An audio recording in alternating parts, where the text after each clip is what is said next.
The Senate Committee on Government Affairs will come to order. Madam Secretary, please call roll.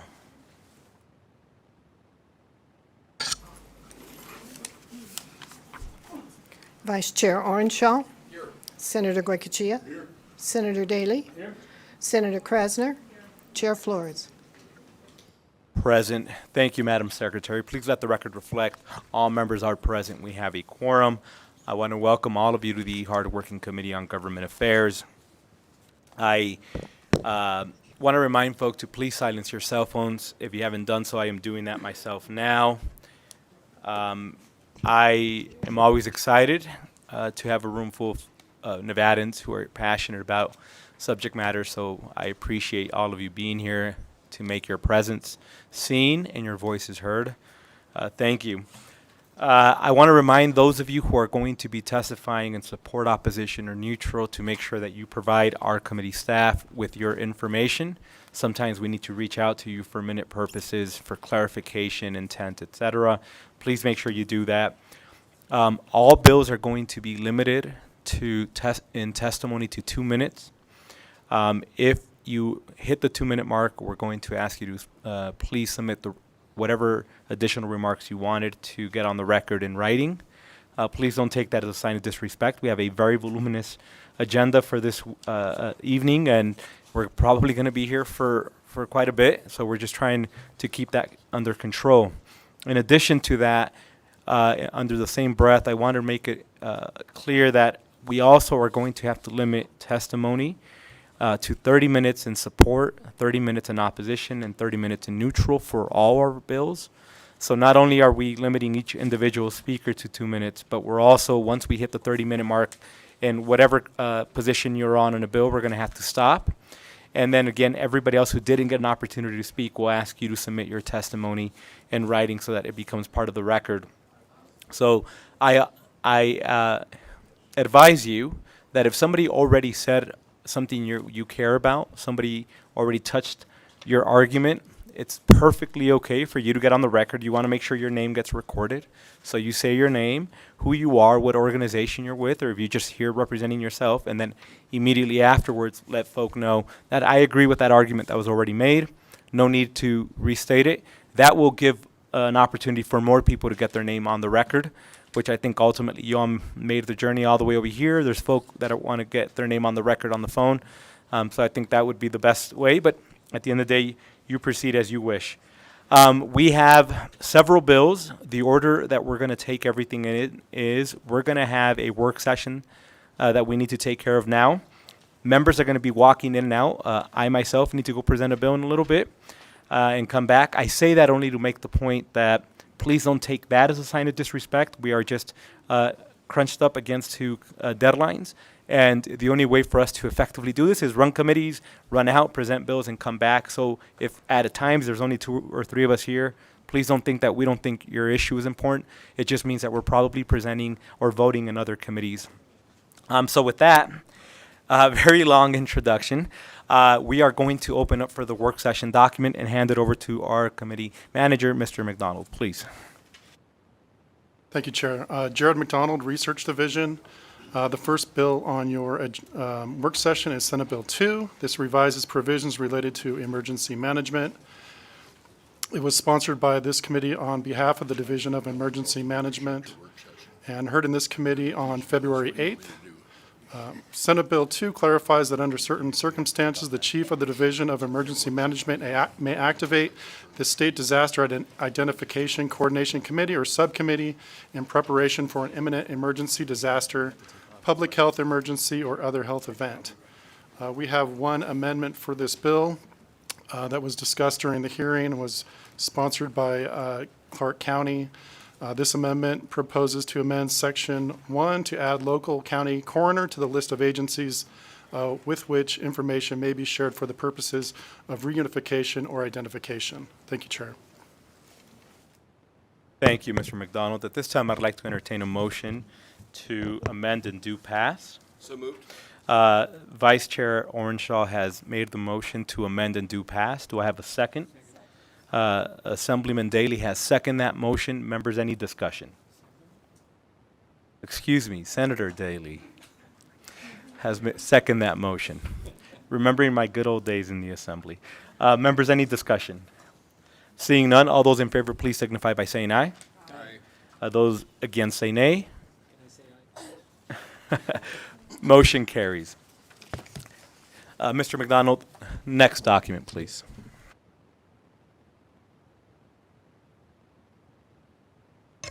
The next bill on your work session is Senate Bill 3. This revises the membership of the Commission on Homeland Security. Was sponsored by this committee on behalf of the Division of Emergency Management. Senate Bill 3 adds an employee of the Department of Public Safety to the Nevada Commission on Homeland Security. We had one amendment for this bill, sponsored by John Bogdahl of the Division of Emergency Management, and the amendment proposes to replace an employee of the Department of Public Safety with the Director of the Department of Public Safety or his or her designee. Thank you, Chair.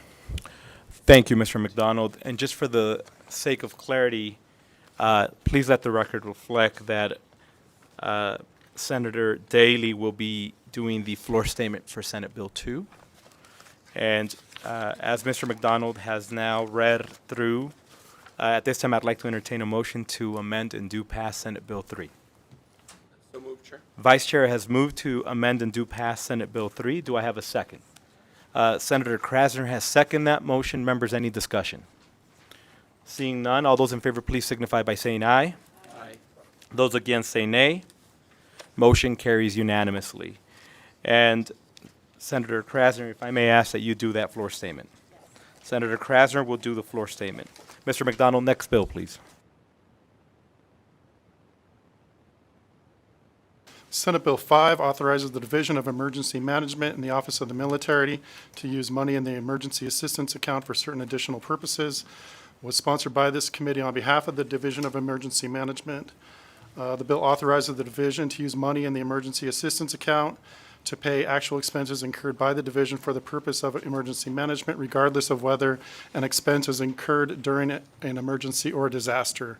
We did have one amendment from the bill sponsor, and the amendment proposes to amend subsection 3 to require all money in the account to be expended to pay any actual expense incurred by the division for the purpose of emergency management, regardless of whether the governor or the legislature proclaims that an emergency or disaster exists. Thank you, Chair. Thank you, Mr. McDonald. At this time, I'd like to entertain a motion to amend and do pass Senate Bill 5. Move to amend and pass. Vice Chair has moved to amend and do pass Senate Bill 5. Do I have a second? Senator Goycochea has seconded that. Members, any discussion? Seeing none, all those in favor, please signify by saying aye. Aye. Those against say nay. Motion carries unanimously. And if I may ask Senator Goycochea, if you could please do the floor statement on Senate Bill 5. Senator Goycochea will do the floor statement on Senate Bill 5. Mr. McDonald, next bill, please. Senate Bill 8 revises provisions relating to juvenile justice. Was sponsored by this committee on behalf of the Division of Child and Family Services and heard on February 15th. The bill designates criminal investigators employed by the Division of Child and Family Services of the Department of Health and Human Services as Category 2 peace officers. We have no amendments on this bill. Thank you, Chair. Thank you, Mr. McDonald. At this time, I'd like to entertain a motion to do pass Senate Bill 8. Senator Daley has moved to do pass Senate Bill 8. Do I have a second? Second. Senator Goycochea has seconded that motion. Members, any discussion? Seeing none, all those in favor, please signify by saying aye. Aye. Those against say nay. Motion carries unanimously. And if I may ask our Vice Chair to please do the floor statement. Yes, thank you, Chair. Vice Chair will do the floor statement on Senate Bill 8. Mr. McDonald, next bill, please. Senate Bill 16 revises provisions of the charter of the City of Carson City. This bill was sponsored on behalf of Carson City by this committee and heard on February 22nd. The bill requires the Board of Supervisors of Carson City to realign the boundaries of wards whenever reliable evidence indicates the population of a ward exceeds other wards by more than 5%, or the population in a ward exceeds the population in any other ward by 5% as determined by the preceding U.S. Census. The measure also clarifies the term of office for members of the Board of Supervisors and extends the time period by which the board may adopt or reject an ordinance, and provides that the mayor pro tem shall fulfill a vacancy in the office of the mayor for the unexpired term of the former incumbent. We have no amendments on this bill. Thank you, Chair. Thank you, Mr. McDonald. I'd like to entertain a motion to do pass Senate Bill 16. Senator Goycochea has moved to do pass Senate Bill 16. Do I have a second? Senator Daly has seconded that motion. Members, any discussion? Seeing none, all those in favor, please signify by saying aye. Aye. Those against say nay. Motion carries unanimously. And Senator Goycochea, if I could also ask that you please do the floor statement on Senate Bill 16. Senator Goycochea will do the floor statement on Senate Bill 16. Mr. McDonald, next bill, please. Senate Bill 18 revises provisions governing required meetings of planning commissions in certain counties. The bill requires each planning commission in a county whose population is less than 100,000 to hold at least one regular meeting in each quarter. Each planning commission in a county whose population is 100,000 or more is still required to hold at least one regular meeting each month. And we have no amendments on this bill. Thank you, Chair. Thank you, Mr. McDonald. I'd like to entertain a motion to do pass Senate Bill 18. So moved. Vice Chair Ornshaw has moved to do pass Senate Bill 18. Do I have a second? Senator Goycochea has seconded that motion. Members, any discussion? Seeing none, all those in favor, please signify by saying aye. Aye. Those against say nay. Motion carries unanimously. And if I may ask, Vice Chair Ornshaw, if you could please also do the floor statement. Vice Chair Ornshaw will do the floor statement on Senate Bill 18. Mr. McDonald, next bill, please. Senate Bill 19 revises provisions relating to local governments and was heard in this committee on March 6th. The bill authorizes a Board of County Commissioners to provide by ordinance for the formation of an unincorporated town that includes territory that is conveyed or transferred to the county or authorized to be conveyed or transferred to the county pursuant to certain federal law or is located not more than 1 mile from such territory. And we have no amendments on this bill. Thank you, Chair. And thank you, Mr. McDonald. I'd like to entertain a motion to do pass Senate Bill 19. Senator Daly has moved to do pass Senate Bill 19. Do I have a second? Senator Krasner has seconded that motion. Members, any discussion? Seeing none, all those in favor, please signify by saying aye. Aye. Those against say nay. Motion carries unanimously. And if I could please have Senator Daly, if you could please do the floor statement. Senator Daly will do the floor statement. Mr. McDonald, next bill, please. Senate Bill 23 authorizes an amendment of a redevelopment plan to include the removal of an area from a redevelopment area under certain conditions. This bill was heard on February 20th. The bill authorizes a legislative body to amend a redevelopment plan to remove an area used primarily for residential use if the removal is necessary or desirable for the purposes of property tax revenue collections. We did have one amendment for this bill. It was discussed during the hearing and was proposed by Senator Daly. This amendment required that the removal of land will not adversely impair any outstanding bonds or securities, and the area that will be removed consists primarily of single-family residential dwellings or multifamily residential dwellings of 3 stories or less, or both. Thank you, Chair. Thank you, Mr. McDonald. I'd like to entertain a motion to amend and do pass Senate Bill 23. Senator Daly has made the motion to amend and do pass Senate Bill 23. Senator Krasner has seconded that motion. Members, any discussion? Seeing none, all those in favor, please signify by saying aye. Aye. Those against say nay. Motion carries unanimously. Senator Krasner, if I could please ask that you do the floor statement. Senator Krasner will do the floor statement for Senate Bill 23. Mr. McDonald, next bill, please. Senate Bill 25 implements processes for long-term planning for state office space, was heard in this committee on April 13th. The bill requires the Division of Public Works to implement and maintain a long-term plan that addresses the future need for suitable office spaces for the departments and agencies of the executive branch. We have no amendments for this bill. Thank you, Chair. Thank you, Mr. McDonald. I'd like to entertain a motion to do pass Senate Bill 25. So moved. Vice Chair Orenshaw has moved for due pass of Senate Bill 25. Do I have a second? Senator Daly has motioned for a second. Members, any discussion? Seeing none, all those in favor, please signify by saying aye. Aye. Those against say nay. Motion carries unanimously. Mr. McDonald, next bill, please. Oh, excuse me. If I could please ask Senator Daly to please do the floor statement for Senate Bill 25. Senator Daly will do the floor statement for Senate Bill 25. Mr. McDonald, next bill, please. The final bill on your work session is Senate Bill 26. This revises provisions related to public works and was heard on February 13th. The bill modifies the limitations on contract change orders on public works projects and clarifies the changes in project scope that require interim finance committee approval. We have no amendments on this measure. Thank you. And thank you, Mr. McDonald. I'd like to entertain a motion to do pass Senate Bill 26. Senator Daley has made the motion to do pass Senate Bill 26. Vice Chair has seconded that motion. Members, any discussion? I had a question on it, and I got it cleaned up with legal on the Please. change orders under 100,000, so we're good. Thank you. Understood. Members, any additional comments? Seeing none, all those in favor, please signify by saying aye. Aye. Those against say nay. Motion carries unanimously. And Senator Goycochea, if you could please do the floor statement. Senator Goycochea had a comment. I figured you can do the floor statement. Thank you, Senator. Senator Goycochea will do the floor statement on Senate Bill 26.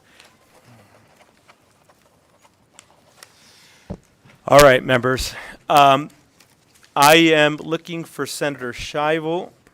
It was my intent to have her do her bill presentation first, and then followed by Senate Bill 391. However, and I am now getting clarification on whether or not she's going to be able to join us. If not, we will open up with Senate Bill 391 first.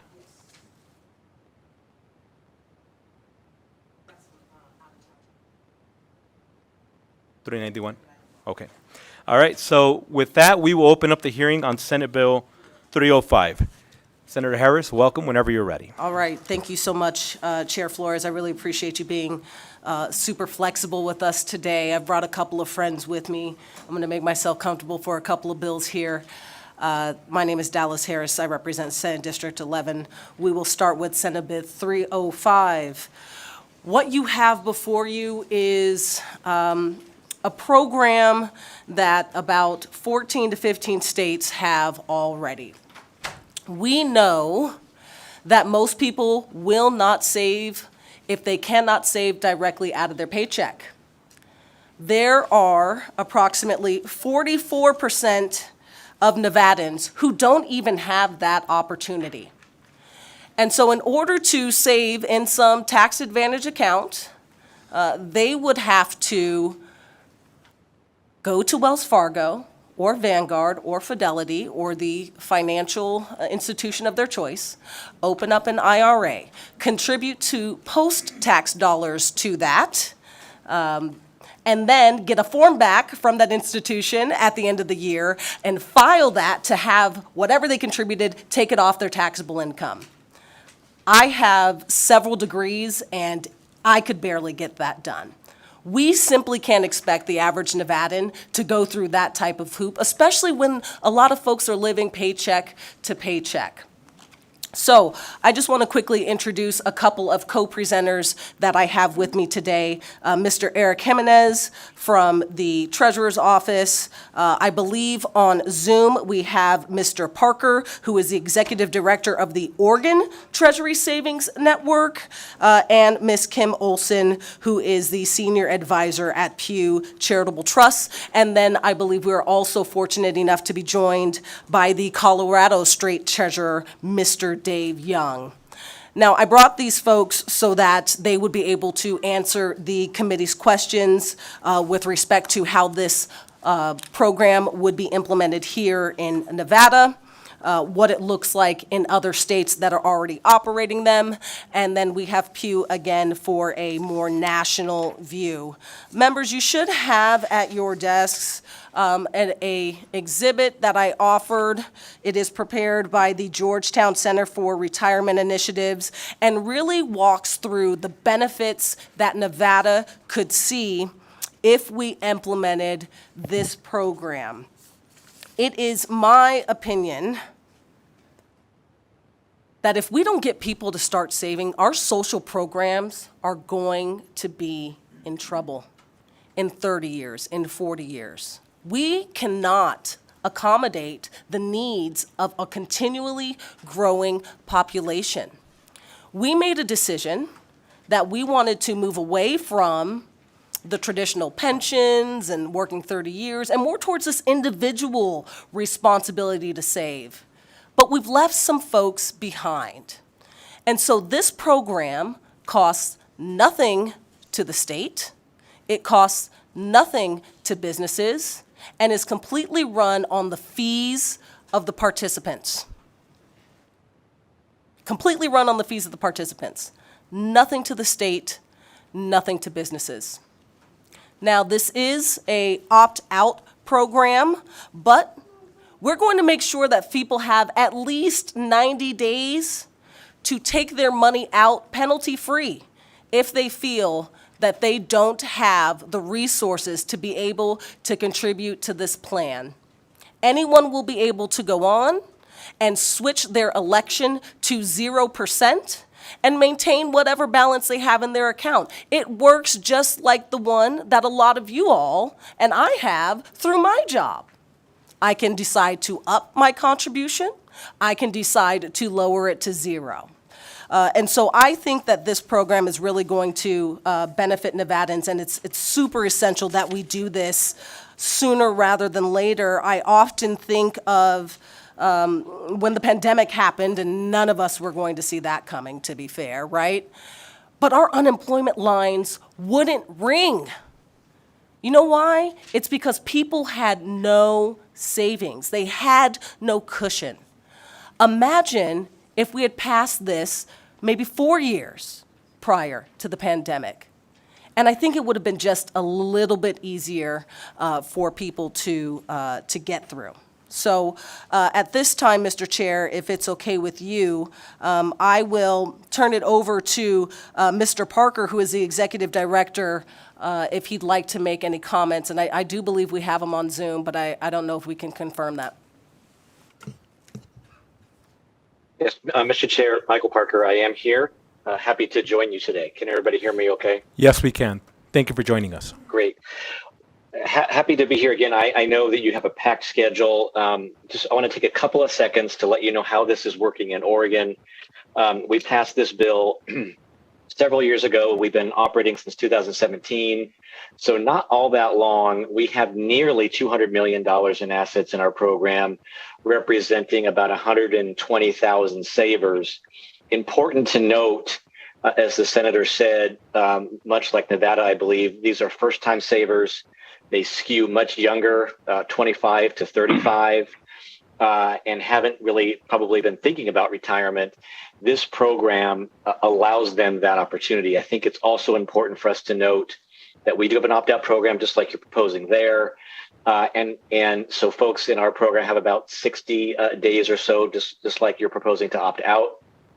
And we're still seeing nearly 70% of the folks that get presented with this program stay in the program.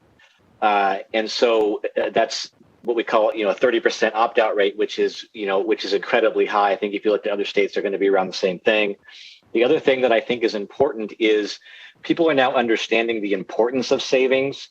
I just want to quickly address the pandemic, because we were operating during the pandemic. We had a blip in the pandemic. Sure, we had some folks take their money out, like the senator said, which was great. The beauty of that is a month and a half, 2 months later, everything normalized. So people did not stop contributing. They took some money out, but kept contributing, and it allowed them that cushion. Now, we don't want to say that we always want to make sure that folks aren't using that money for other than retirement, but it did give them that cushion. And so I just want to leave the committee with just a couple of thoughts here that folks do need that nudge, absolutely need the nudge to start. They're not going to walk down to the local bank and open an IRA. The history proves that, the research proves that. And the last thing I will say, and this comes up quite a bit in Oregon still or in other states, this is not a burden on employers. Pew did a study for us, and I don't know if Ms. Olson is going to address this, but most of our employers, nearly 85% of our employers, were happy with Oregon Saves. We're not burdened when asked, is this causing you a problem? And so the other thing is that we're constantly working with our providers to make it easier and easier for employers. So that really is a big piece of this, because they're the key. They're the key to getting this program going. And when asked to facilitate, it really is a fairly simple process for them to do. So again, I won't take any more of your time. I really appreciate the opportunity to be here, and I'm just happy to be a resource for the committee and for the senator as you guys move forward. Thank you. And again, thank you for joining us. Senator, please. Yes, thank you so much, Mr. Parker. I'm hoping you can hang around for a couple questions if Sure. the committee has any I that will would be- be relevant to you. Sure. At this time, I'd like to invite the Colorado State Treasurer, Mr. Young, to say a couple of words, if that's okay with you, Chair.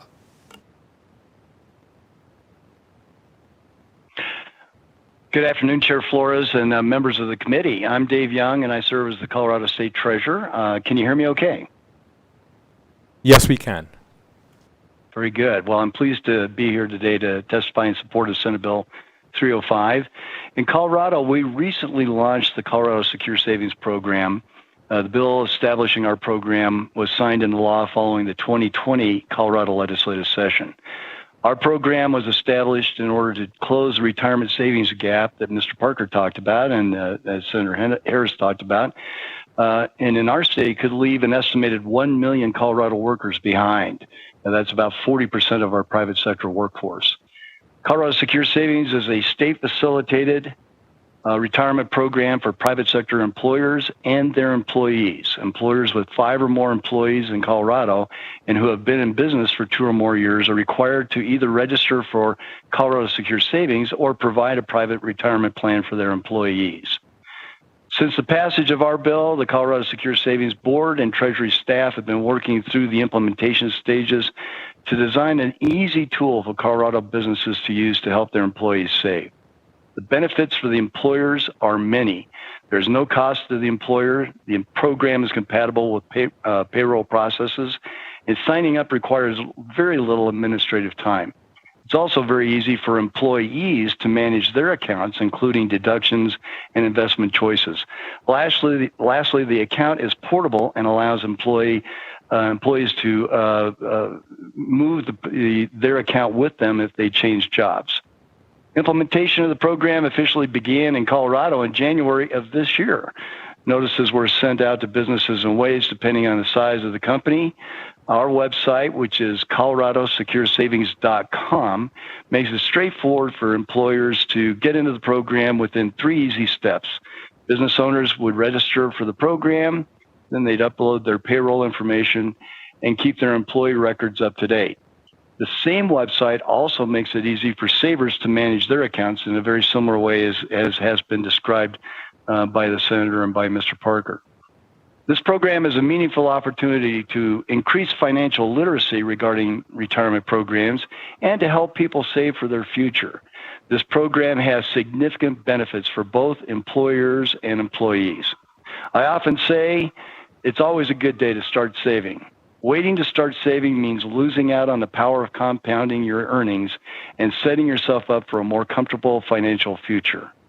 So it's with pleasure I urge you to support Senate Bill 305, and I'm happy to answer any questions. I might add that Mr. Parker, Hunter Raley, director of our Secure Savings Program, is also online and available if needed to answer any technical questions about the program. And with that, I conclude my remarks, Mr. Chair.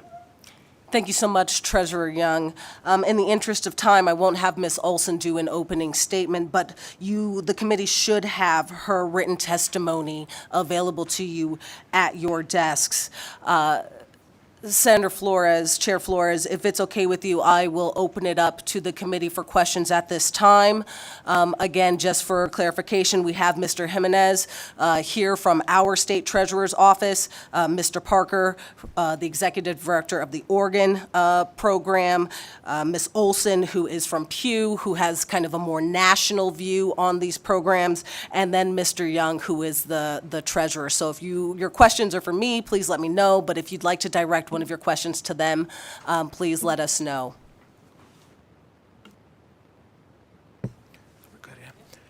Members, any questions? And I'll just take a quick personal point of privilege and no questions. I've had an opportunity to engage in these conversations prior legislative sessions, but I do appreciate you bringing it back. I think it's very important. And absolutely the pandemic brought forth how important it really is. We'll start off with Senator Goycochea, please. Thank you, Mr. Chair. And going through the bill, and I'm sorry I didn't take the opportunity to talk to you before, but is there a requirement that employers with 5 employees or more do in fact enroll in the program? I don't see that in your bill. Is it there? Much similar to what Colorado had. Yes, Senator, we are looking to get all employers eventually enrolled into this program. It will likely be on a rolling phased basis, getting the larger folks first, but the implementation timeline will be dictated by our state treasurer's office and the board that is set up to administer the program. Thank you, and maybe I'll wait until Mr. Jimenez gets up here and ask him how long he anticipates that's going to be or what it will look like.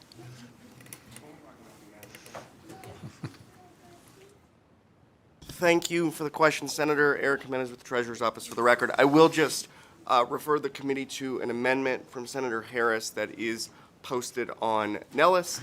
And apologies for the late notice. We're moving real fast here. But in that amendment, Senator Goycochea, you will see in one of the later sections that the board of directors for this program would have the ability and the discretion to set Thank you. the rollout timeline. So as the Senator mentioned, I think the intention would be, to the extent that we can, to get all businesses who are not currently providing retirement savings options to their employees. The exact schedule would be up to the board at this time. Thank you very much. Any follow-up, Senator Goycochea? I'm good, thank you with that. Thank I'll you. listen a while. Thank you, Deputy Treasurer Jimenez. Senator Daly, Senator Krasner, any further questions? Senator Daly. Of course I have questions. So I haven't seen this before. I support and think it's a good idea, but some of the stuff, just clarification for me, and then I'll have some specific questions about some of the language or suggestions at least. So how does an employer, I see you have some of the restrictions, 36 months and the various things. So if an employer already has these type of programs or they have a pension plan, various things, you're not trying to target those employers. They could still get in, I suppose, if they wanted to, but that's not your first tier, at least, target. Are they ones that you want to have in at some point, or? Thank you for the question, Senator Daly. If you take a look at the definition of covered employer, you have to have not offered a savings program for currently or in the last 3 years. And so we are not trying to replace any current existing pension, 401k, or any other of these savings programs that an employer is offering. We're looking at capturing the businesses that to date have not been able to offer, for whatever reason, whether it be cost prohibitive for them, or they just don't want to do it, or they don't have enough employees, they feel that they can't offer the benefit, whatever the case may be. For employers who are already offering this benefit, this bill changes nothing. Thank you. And I just wanted to make sure on that, because I did, people say, we want to get everybody in this, and I just wanted to be sure. And didn't get a chance to look at the amendment too closely, but the first amendment that I see on your bill is to take out the part that they only can be an electronic payroll. I would say, why limit that if you want to try to include as many people as you can? So you took care of that one pretty easy. And then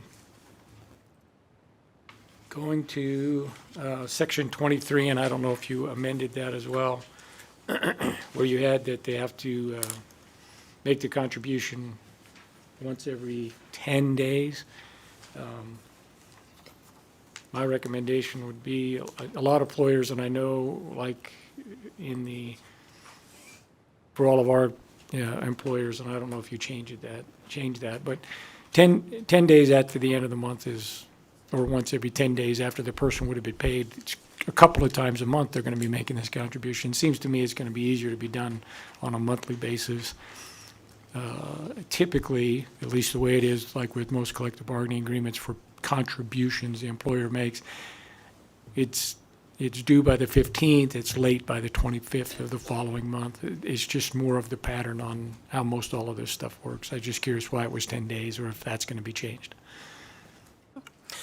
That's something I'm open to looking at. I'm not committed to that time period. What is important, though, is that employees don't lose the ability to save and collect on that interest because the employer is holding the contribution for too long. And so I know that we want to make sure that it's done on a regular basis, and, they can't hold it for 30 days or 40 days, and now you're losing out on whatever the market is giving you. I don't know if you have any further thoughts. Yeah, thank you for the question, Senator Eric Jimenez, for the record.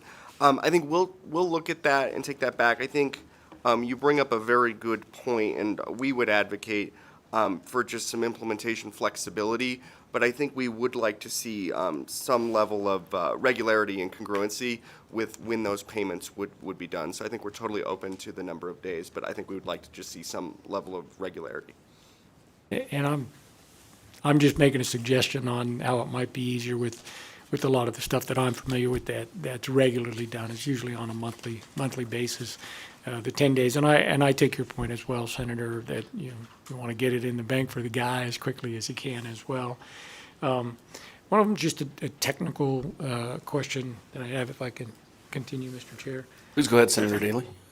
So in section 20, I think it was sub 9, and I'm looking at your amendment, so I don't know if it changes. When you say adopt regulations, I was thinking more in the not in the venue of the 233B type of regulations, but that the board is now adopting these, and they're called rules and regulations and various things. But I didn't know if regulation was the right word there, because I started thinking of 233B, and I know that's not what you want. And the Board of Trustees is supposed to be doing this, creating the basically summary plan description, the type of thing that you would have to send out in most any other type of program like this. So I didn't know if regulation was the right word there. Senator Daley, Dallas Harris, for the record, I agree this is not intended to go through the 233B process, and I think that who 233B applies to is pretty delineated in 233B, and so just by virtue of using the word regulation wouldn't necessarily risk us being placed under our version of the Administrative Procedure Act, but I'm happy to just say rules if you'd like. Just to follow up if I can, so under 233B, there's a whole list of exemptions, and this is a brand-new thing, so I'm not sure that you would be exempt. You would have to then put in the bill that you wouldn't be covered if that's what you wanted on the 233B part, or clarify it in a different way, right? That we're not, this is the Board of Trustees making plan descriptions, most all of, trust funds or these other things. The Board of Trustees has the ability to interpret and make amendments and those types of things. And then there's federal rules and various things on how you have to notice the participants and various things. I was just pointing out that regulation may not be the word you want. Yeah, Dallas Harris, for the record. Thank you, Senator Daley. We will definitely look into that and consult with legal. And then looking at my notes here, I think my final comment, and I don't know if this is a good point or not as well, and I'm not sure if we would need to, but I think someplace maybe in the bill that you would want to specify that contributions to this type of a plan would be recognized as a bona fide benefit under the definitions of benefits in 338 in regard to prevailing wage projects. Because it would be a bona fide benefit, and you would want to make sure that people would be able to get credit for that on their certified payrolls, union or not. Yeah. I'm just, Eric Jimenez, for the record, I know better than try to out-argue the senator on Chapter 338. But I will say Taft-Hartley union pension plans would be exempted from this bill and the definition of that. But happy to look at if there needs to be some definitional language of what that benefit would be. missing my point, I think. So a couple of sessions ago, I think it was 2019, we defined in 338 a bona fide benefit, because we had employers on public works jobs trying to say, I paid the guy's gym membership, and that's a bona fide benefit, and a variety of other things. So I just would want to make sure that we're trying to promote this. We want employers to do that. I know other 401k or pension plans, and I know this isn't exactly that, but it's a model of it. If it's not already covered, we might check with the Labor Commissioner. But if it isn't, we want to make sure that it meets the definition of a bona fide benefit, so people could take credit for it as meeting their prevailing wage requirement. And like I said, union or non-union, it doesn't matter. All of the pensions are already covered, the health plans are covered as bona fide benefits, vacation, all of the things. And if it's in a collective bargaining agreement, it's covered. But if it's not, we want to make sure that we're not causing construction employers to not be able to get credit for having their members or employees participate. Senator Daley, thank you for the question to you through Vice Chair Orenshaw. Please go directly to the senator. Thank you. Thank you, Vice Chair. I apologize for not doing it sooner. I will definitely look into that as well. Thank you. And it may be a non-issue, but I would, just a suggestion. Thank you. Senator Krasner, Senator Gocochea, any further questions? Senator Gocochea. Thank you, Mr. Vice Chair, for the follow-up. And I'm just going back to what the Colorado plan was. Now, there's no exemption, as I'm reading your amendment here.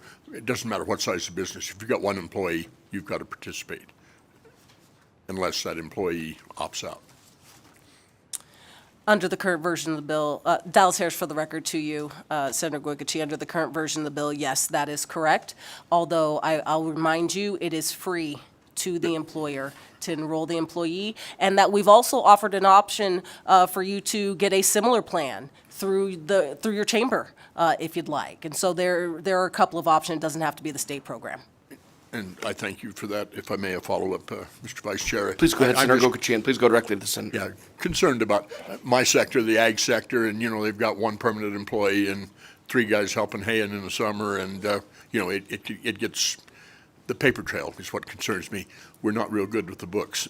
So, you know what I'm saying. So the bottom line is, I'm just concerned about that, the average guy in agriculture that maybe has 1 or 2 permanent employees. I could see them be enrolled, but then the summer help or what he'd use through the harvest season, it gets to be problematic. So, Senator Gocochea, Dallas Harris for the record, thank you for the kind of question.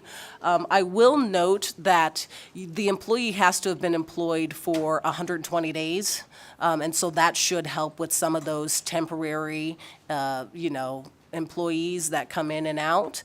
They would not be a covered employee under the definition of this bill.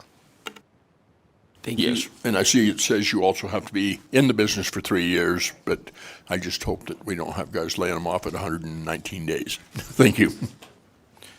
Thank you. And I think Senator Daley had a follow-up.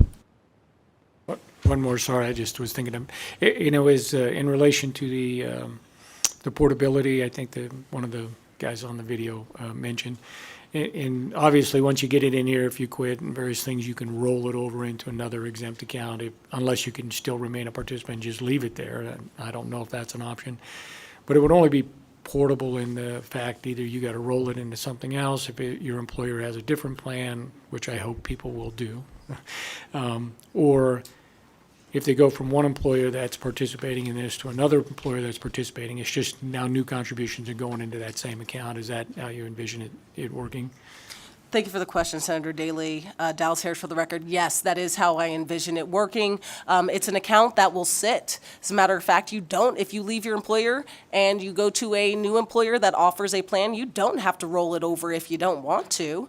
You can, but it would operate just like it would if you had your private employer plan. You could leave it there at Fidelity. You got your login. You're just not making contributions through that employer any longer, right?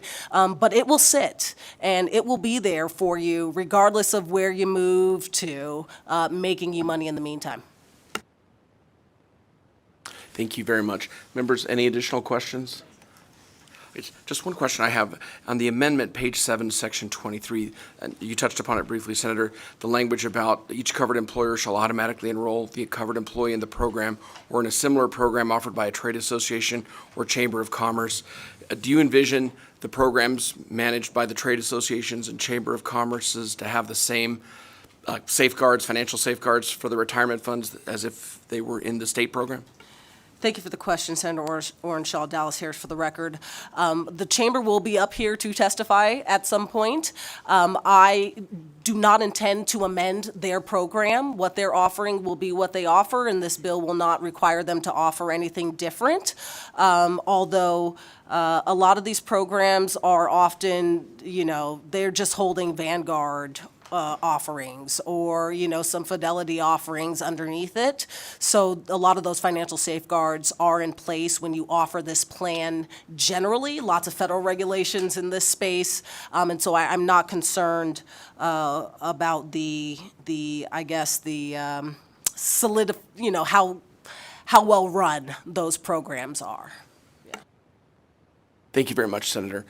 Thank you. Appreciate you presenting the bill. Thank you, Deputy Treasurer. With that, unless there's anyone else you'd like to be part of the presentation? No, Senator Orenshaw, that will be the end of the presentation, but I do want to just note one more thing for the record. We had Oregon and Colorado here just to give a little example of how other states are doing it. State of Nevada will likely join another state instead of going it on our own, which will help lower fees for every participant. We're kind of going to use the power of numbers here a little bit, so I wanted to also get that on the record. Thank you very much, Senator. With that, I'd like to open it to support for Senate Bill 305 here in Carson City. If anyone would like to speak in support, thank you.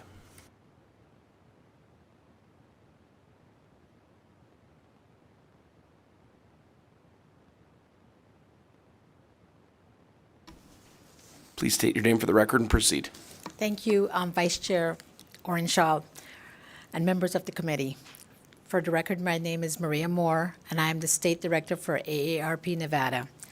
And on behalf of over 347,000 members in Nevada, we are in strong support of SB 305. ARP is a nonprofit, nonpartisan organization dedicated to helping people ages 50 and older to improve their quality of life as they age. In doing so, we focus not only on those nearing and currently in retirement, but those who are at all stages at their careers and will retire in the future. This state, like many others, are facing a retirement crisis.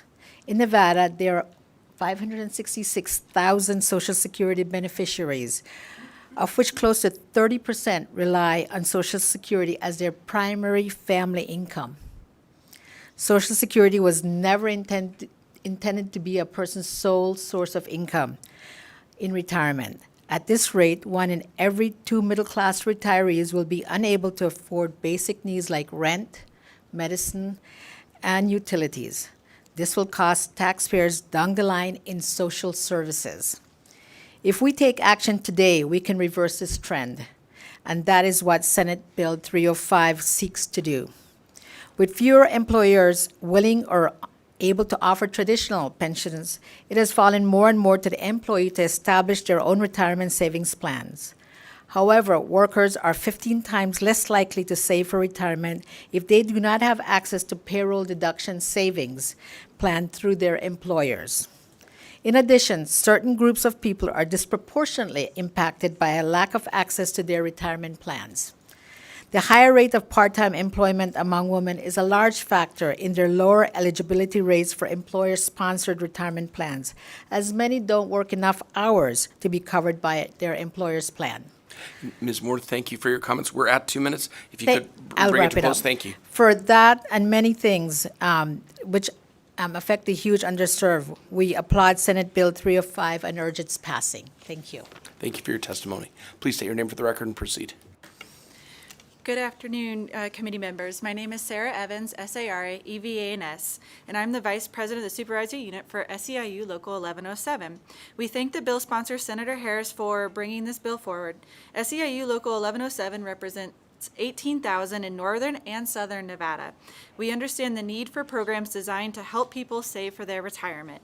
SEIU Local 1107 supports this bill, and we urge the committee to support this as well. Thank you. Thank you, Ms. Evans. Good afternoon, Mr. Irvin. Please state your name for the record and proceed. Kent Irvin, E-R-V-I-N. I'm speaking for myself today.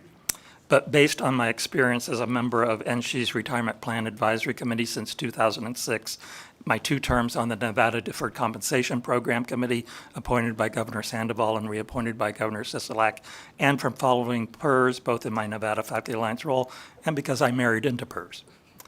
For myself, SB 305 is a good idea. Individual retirement savings are important, Social Security is not enough, and most small business can't manage a good separate plan. 2 points. First, all the studies show how important auto-enrollment is for successful retirement plan design. This is just about human behavior, about finances. People need a nudge even when they know they need to save, and any extra step can be an obstacle to signing up. Of course, opting out and discontinuing contributions should be available and easy. It should also be easy to start contributing again. Second, small businesses are often ill-equipped to offer a defined contribution retirement plan on their own. If they do try, they're likely to be directed to a high-expense plan through a financial advisor who gets paid by commission or so-called revenue sharing from investment companies. A state-sponsored plan can leverage its size to reduce expenses, which is the major drag on retirement savings. Please support SB 305. Thank you. Thank you very much, Dr. Irvin. Thank you. If there's anyone else who wishes to be heard in support of Senate Bill 305 here in Carson City. Thank you, Chair, members of the committee. Jonathan Norman with the Nevada Coalition of Legal Service Providers. So before I took this position, I was doing education law, and then I was doing CAP cases, so I was representing kids in foster care. And we keep those kids after they graduate. They can stay with their attorney until they're 21, and then they'll still call you afterwards. And a lot of it is for the advice they would seek from their parents about finances. And you know, it really is, if there is any barrier to those kind of clients setting up a retirement plan, it really stifles that. And that can go on for like 20 years, right? It can go on forever where they're not investing and saving. And it becomes, I think, a big mental block. So removing a barrier and allowing people to be auto-enrolled in savings, I think will really create a significant impact. And, you know, just a personal example, one of my cousin, he's a union sheet metal worker, so he's got his retirement through his union. And I talked to him about Vanguard and just saving, right? And it was such a hurdle just to get him to sign up that I ended up sitting down with him and like doing it for him, right? With him right there. So I think anything to remove barriers, finances are such a trigger for people because so many people are pressed at every turn with just the issues of life and everything from rent to groceries. So I really appreciate this bill and thank the sponsor, and thank you. Thank you, Mr. Norman. Good afternoon. Good afternoon, Vice Chair Orenshaw, members of the committee. Will Pregman, representing Battleborn Progress. We're here in support of SB 305 to create the Nevada Employee Savings Trust. Retirement savings are becoming more and more scarce. As a result, those of retirement age may have insufficient resources to sustain their retirement. That means more reliance on social services, meaning the taxpayer effectively subsidizes the lack of employer-sponsored retirement benefits. And we think that's a poor use of taxpayer dollars, which would otherwise be spent supporting working families, improving our public education system, or creating jobs, fixing our state infrastructure, among other things. This is a good bill with bipartisan support, and we urge you to pass it. Thank you. Thank you, Mr. Pregman. Thanks for your testimony. Anyone else here in Carson City wishes to speak in favor of Senate Bill 305? Good afternoon, Vice Chair Orenshaw, members of the committee. Francisco Morales here representing the Latin Chamber of Commerce. The Latin Chamber of Commerce is in full support of SB 305. The Latin Chamber supports this common sense piece of legislation because it will allow Nevadans to become financially independent and begin saving for retirement and making sure they've got money for their golden years. And we appreciate all the work that has gone into this bill. The sponsor, Senator Harris, and we urge your support. Thank you. Thank you, Mr. Morales. Anyone else here in Carson City? All right, not seeing anyone in Carson City. Down at the Sawyer Building, anyone who wishes to speak in favor of Senate Bill 305, please state your name for the record and proceed. I'm here in Las Vegas. Is that what you asked for? Yes. Please state your name for the record and proceed, sir. Thank you. My name is Al Rojas. I reside in Assembly District 12 and Senate District 21. I'm an investor. I kind of came from a real estate family, and I've always invested in real estate. I've never had an IRA. I worked as an engineer for many years, and I never really saved. So I kind of don't understand why you wouldn't just start a savings account. But if you're saying that there's expenses with an IRA and Fidelity and all that, I totally understand the reasoning on starting a savings account. However, I do want to say that I recommend there be a provision for somebody who is going to be a first-time buyer who doesn't own a home, that they can withdraw that money without penalties to buy a home, to buy their first home, because that is your best investment. On the average, when you buy a home, you're leveraging yourself, and the home grows at a rate of average of 6% a year. So in terms of your best investment in life for retirement is having a home, that when you're retired, as I've retired, you have one, maybe two, maybe three homes, because real estate has been proven to be the best hedge against inflation. So I appreciate Senator Harris. I think she has a lot of foresight. She cares about the community. Even though we're on extreme opposite sides of the political spectrum, I support her on this. And I just ask that maybe she consider having a provision, if you're a first-time home buyer, that you can withdraw that money without penalty as a down payment for your home. Thank you. Thank you for your testimony, Mr. Rojas. Thank you. Anyone else down at the Sawyer Building wishes to speak in favor of Senate Bill 305? Okay, not seeing anyone. Broadcasting, can we go to the phone lines in support of Senate Bill 305? If you would like to testify in support of SB 305, please press star 9 now to take your place in the queue.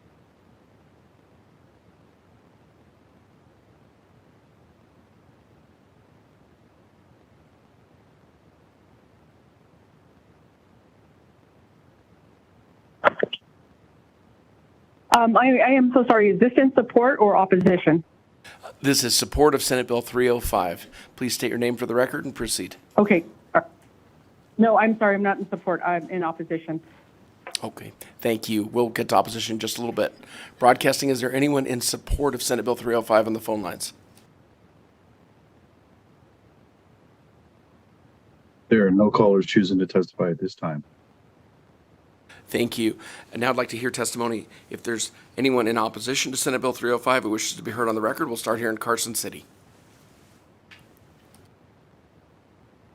Thank you, Mr. Vice Chair. Good to see you. For the record, Trey Abney with the Abney Talcon Group, here today representing the 2,000 member businesses in Nevada of NFIB, the National Federation of Independent Business. And first of all, I want to say thank you to Senator Harris. I admittedly was very late to this party and this conversation, and she has been very gracious and responsive as we've talked about this over the past few days. And so while NFIB appreciates the intent of SB 305 to help employees, especially lower wage earners, save for retirement, a state-run retirement plan that would apply to all businesses in the state, no matter the number of employees, we feel would be tremendously challenging for a small business to implement and maintain due to the high employee turnover that plagues small businesses. We'll point out that the amended language does help with that employee turnover just a bit, and so we do appreciate that, but we certainly share the same concerns as Senator Goicoechea had mentioned earlier. We know that offering paid leave, retirement benefits, and other perks help businesses retain their valued employees, but a small business that primarily hires young and inexperienced workers who, after a few years, move on to bigger companies, we feel would have a difficult time complying with this bill. Now, NFIB has historically, over the past few sessions, opposed this bill primarily because it's an opt-out program. We have not had a chance to poll our members with this new language, a new amendment language, and so, we would need to do that and continue to work with the senator. We're certainly concerned about the sophistication. If our average employee count of our members is about 4 to 8 employees, and so we're worried that they don't all have those systems and tracking systems in place to deal with, again, just one more thing, one more form, one more item to deal with at the state level. And so, we think a better option is for small business to help their employees start a self-directed IRA, and it's a plan that the employee can take with them no matter where where they work. And we do appreciate the fact that the chamber plans have been added to the amendment as well. We know that offering a retirement savings plan will help attract and retain talent, and larger companies who don't have a high employee turnover are in a better position. Mr. Abney, to sorry to offer- interrupt you. We are at 2 Yes, minutes. sir. If you could bring it to a close. Thank you very much. We do oppose this bill primarily because of the difficulty it plays on very small businesses. Thank you, Mr. Vice Chair. Well, thank you. And again, I encourage you to reach out to the sponsor and perhaps there's common ground. Thank you. In opposition here in Carson City, anyone else who wants to be heard? Down at the Sawyer Building in Las Vegas, anyone in opposition to Senate Bill 305 who wants to be heard? Thank you to members of the committee. My name is Emily Osterberg, Osterberg for the record, and I'm here representing the Henderson Chamber of Commerce and our over 1,800 members, most of who are small business owners. As mentioned previously, we can also appreciate the intent of this bill, but we are opposed to SB 305 as written because we believe businesses shouldn't be forced to take part in a public retirement option if they do not want to. In addition, we believe retirement systems should not be publicly managed by the state. This is a private sector service that is best suited for administration in the private sector. So thank you for your time. Thank you for your testimony. Anyone else in opposition down at the Sawyer Building? All right, not seeing anyone there. Broadcasting on the phone lines, is there anyone in opposition who wants to be heard? If you would like to testify in opposition to SB 305, please press star 9 now to take your place in the queue.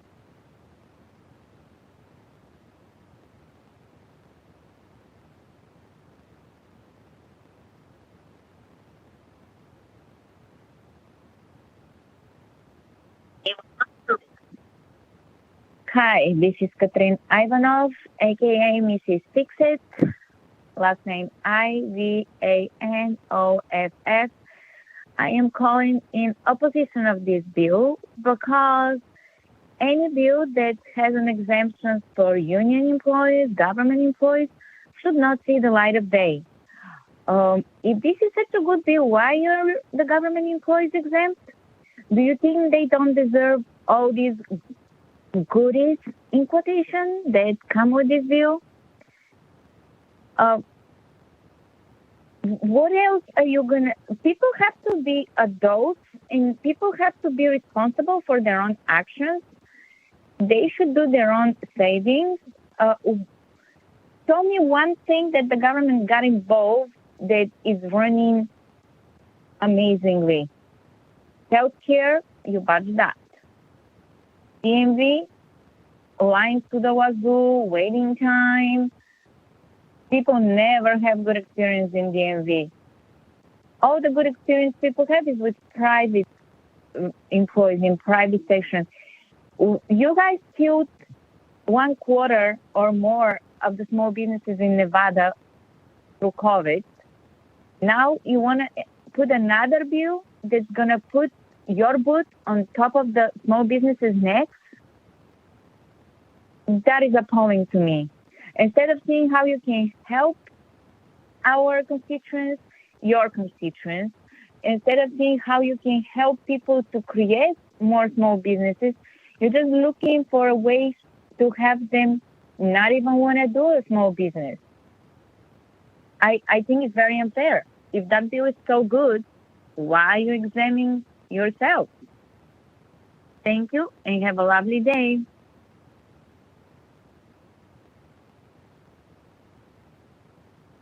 Broadcasting, is there anyone else on the phone lines who wishes to speak in opposition?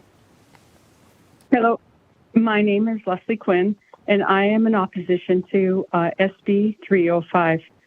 Some of the biggest reasons is I had a father-in-law, he's passed away now, that GM, a huge company, General Motors, he lost his pension because of them. You know, the GM is one, General Electric, Ford, Boeing, AT&T, DuPont, United Parcel Service, Exxon, Lockheed Martin, United Technologies, Northrop, Johnson & Johnson, Pfizer, Raytheon, 3M, Honeywell, Exelon, Caterpillar, Delta Airlines, Citigroup, Merck, Verizon, Bank of America, Berkshire Hathaway. All these companies have the largest pension obligations, and yet our government is trying to do this and offer this to their constituents. I believe government's purpose is to make sure that the people, we the people, have our constitutional rights. They should not be getting in any type of what it looks like to me, a communist program. They should be not setting up a retirement program. You are not our financial advisors. We are our own financial advisors. I oppose this, and I hope that you will too. We do not need you to be big government or our big brother. Pretty soon, the government's going to want to give us our allowance as well as shut off our retirement or bank accounts if we don't have the proper social score. Please vote no on SB 305. And the last thing is that I agree with Mr. Rojas, Rojas. The best investment anybody can make on earth is earth. If people can buy properties, that's going to be their best investment here. So buy property. I am a real estate agent, and I believe I agree with that. I agree with that message. Thank you. I love it.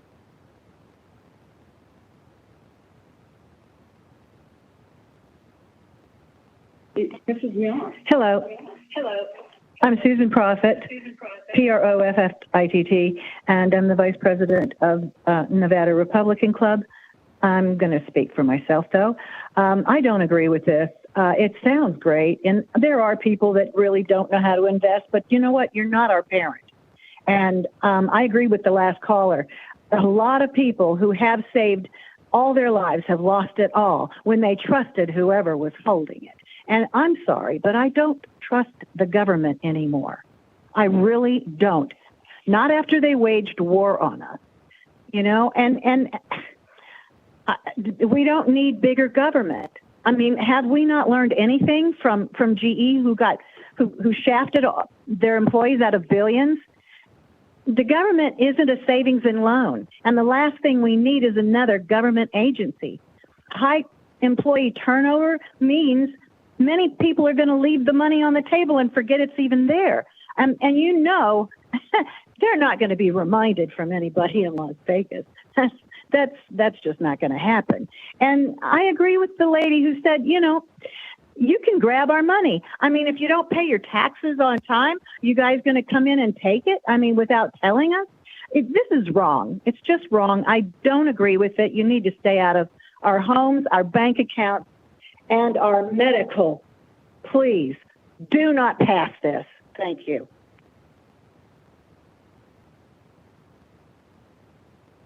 There are no callers choosing to testify at this time.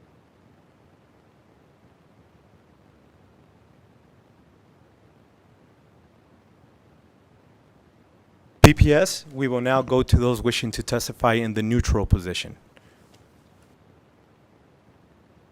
If you would like to testify in neutral for SB 305, please press star 9 now to take your place in the queue.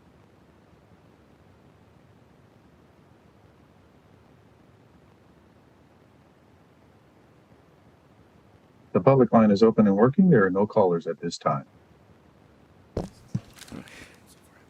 And we will invite anybody wishing to speak in the neutral position in Carson City or Las Vegas. I don't see anybody in Las Vegas, so we'll come here to Carson City. Welcome.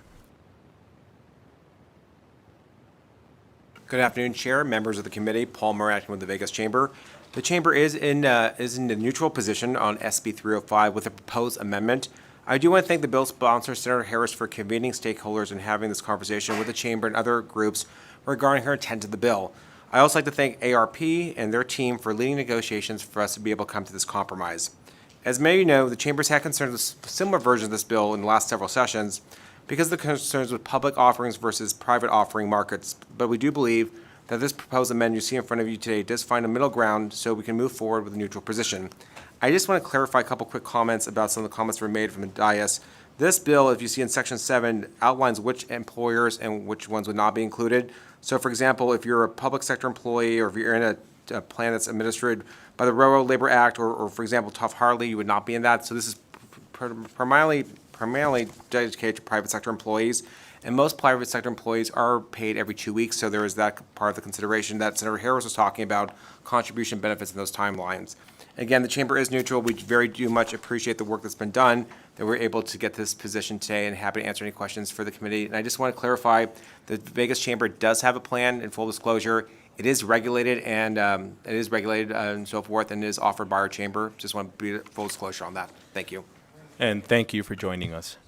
Anybody else wishing to testify in the neutral position for Senate Bill 305?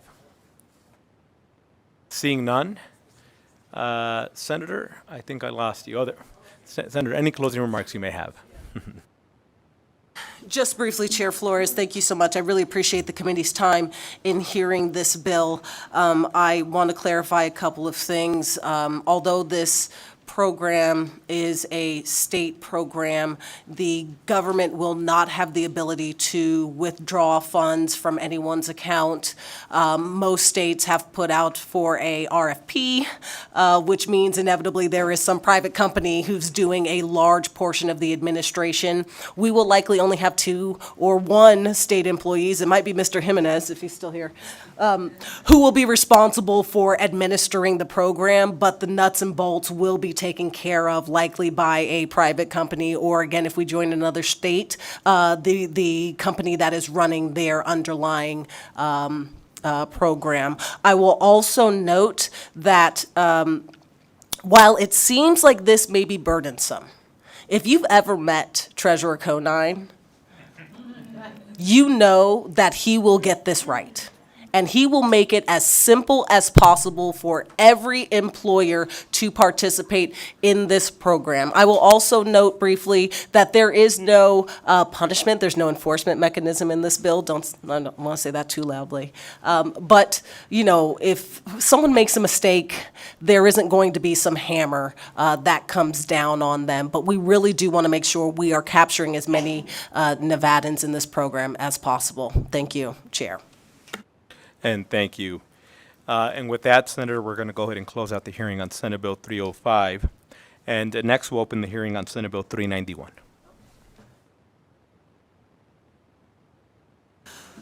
Okay. Dallas Harris for the record, District 11.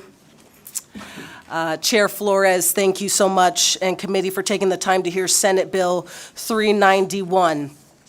To my left, I have my session twin, Assemblyman Watts, and to my right, I have Mr. Patrick Burt, who is the Vice Chairman of the Washoe Tribe of California and Nevada. I want to start this presentation off with a small story. You may be a little confused about why you're seeing this bill. Didn't we do this already?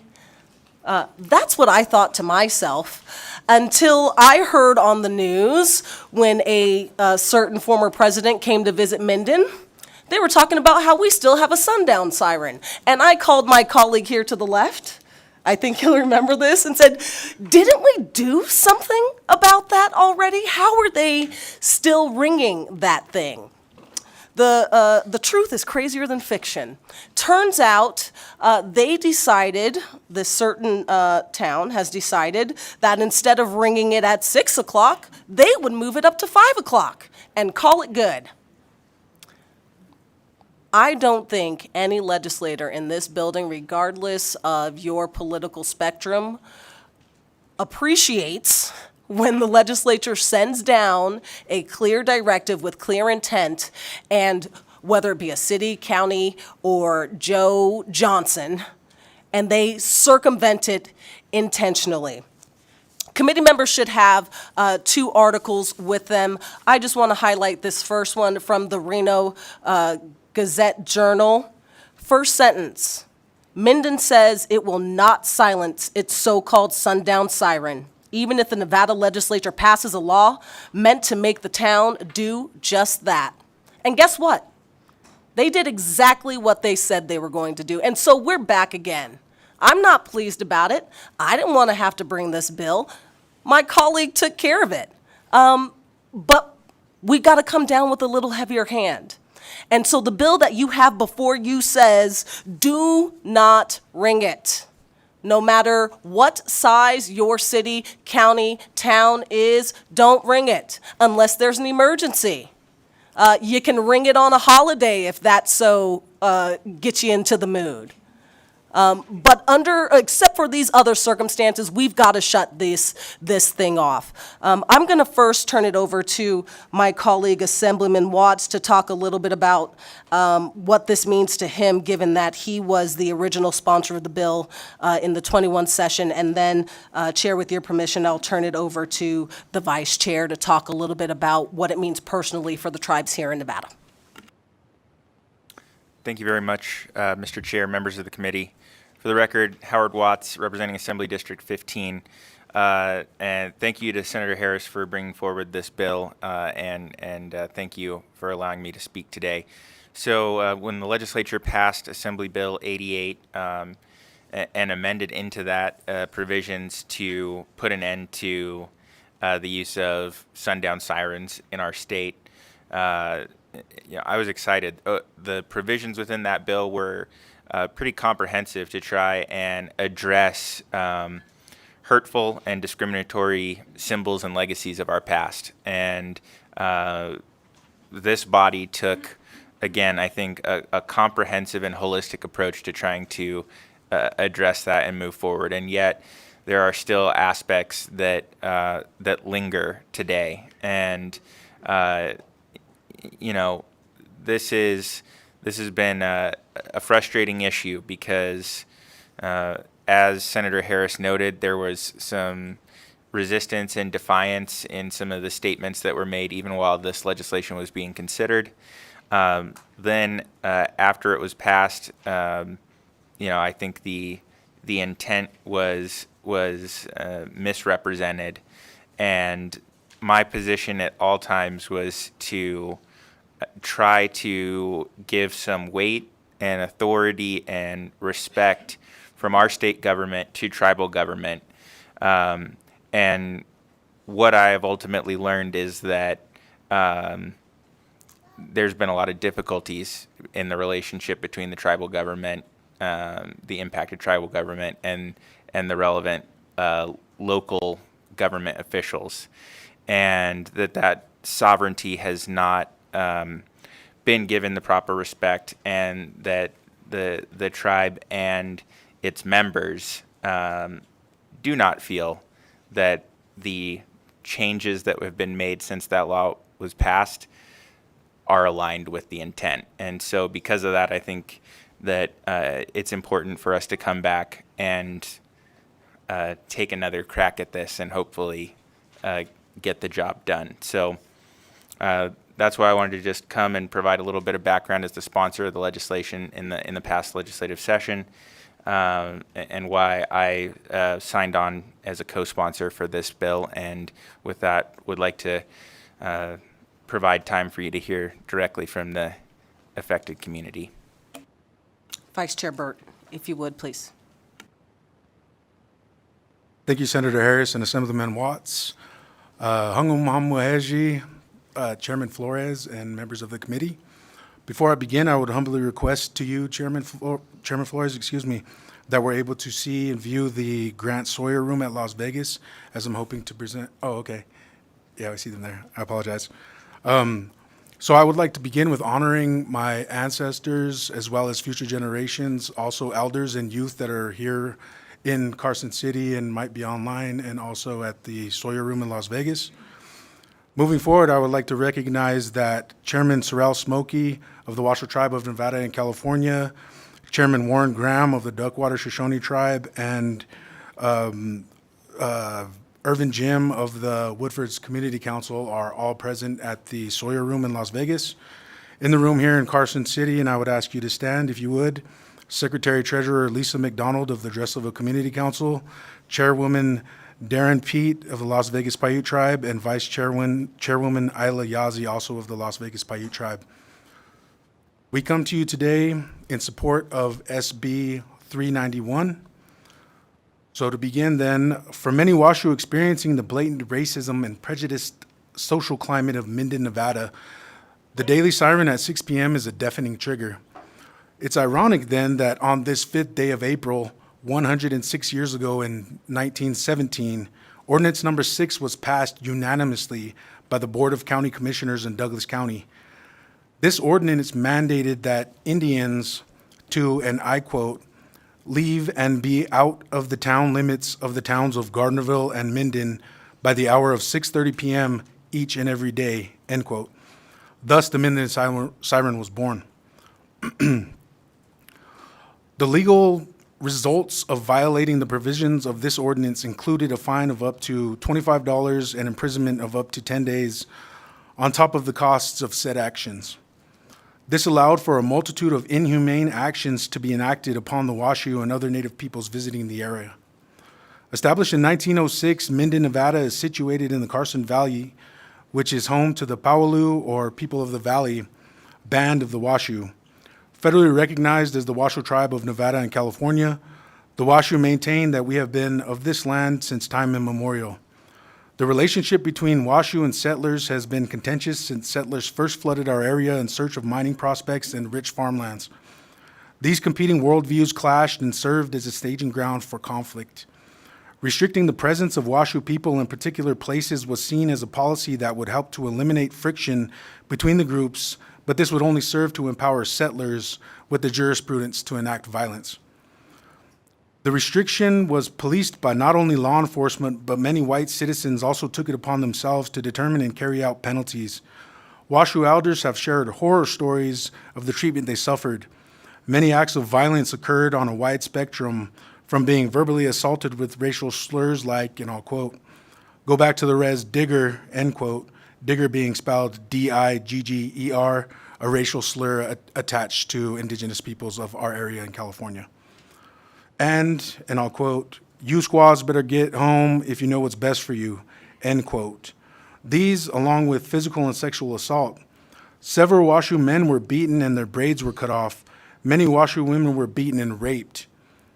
These acts of violence go unpunished as the Washoe people did not hold confidence in law enforcement, as law enforcement officials were also co-perpetrators. The outdated ordinance from 1917 mandating that Native Americans, specifically the Washoe, vacate the town by dusk is remembered as the shrieks of the siren continue to project Minden's ongoing racist atmosphere. The social consequences of this ordinance have everlasting effects on the Washoe people and other Native peoples of Nevada. Historical and intergenerational trauma are direct outcomes of these atrocious acts, and the Minden siren continues to be the embodiment of this chronic distress. On behalf of the Washoe Tribe of Nevada and California, the Native peoples of Nevada, and the broader Native population, we urge you to join us in our efforts to heal from this legacy of racism by supporting SB 391 in efforts to silence the Minden siren. Thank you.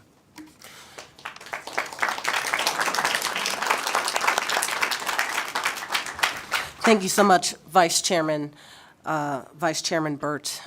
Mr. Chair, before I turn it over for testimony, I just want to say that frankly, I'm embarrassed that we're still doing this. You know, I don't know if some of y'all have heard this, but Nevada has this reputation to be in the Mississippi of the West. And it is things like this that have that label persist. This siren belongs in the history books. They don't have to tear it down. They can take pictures. We want the stories to be told. But there is no reason why it needs to continue to ring. If you want to celebrate your first responders, throw them a parade.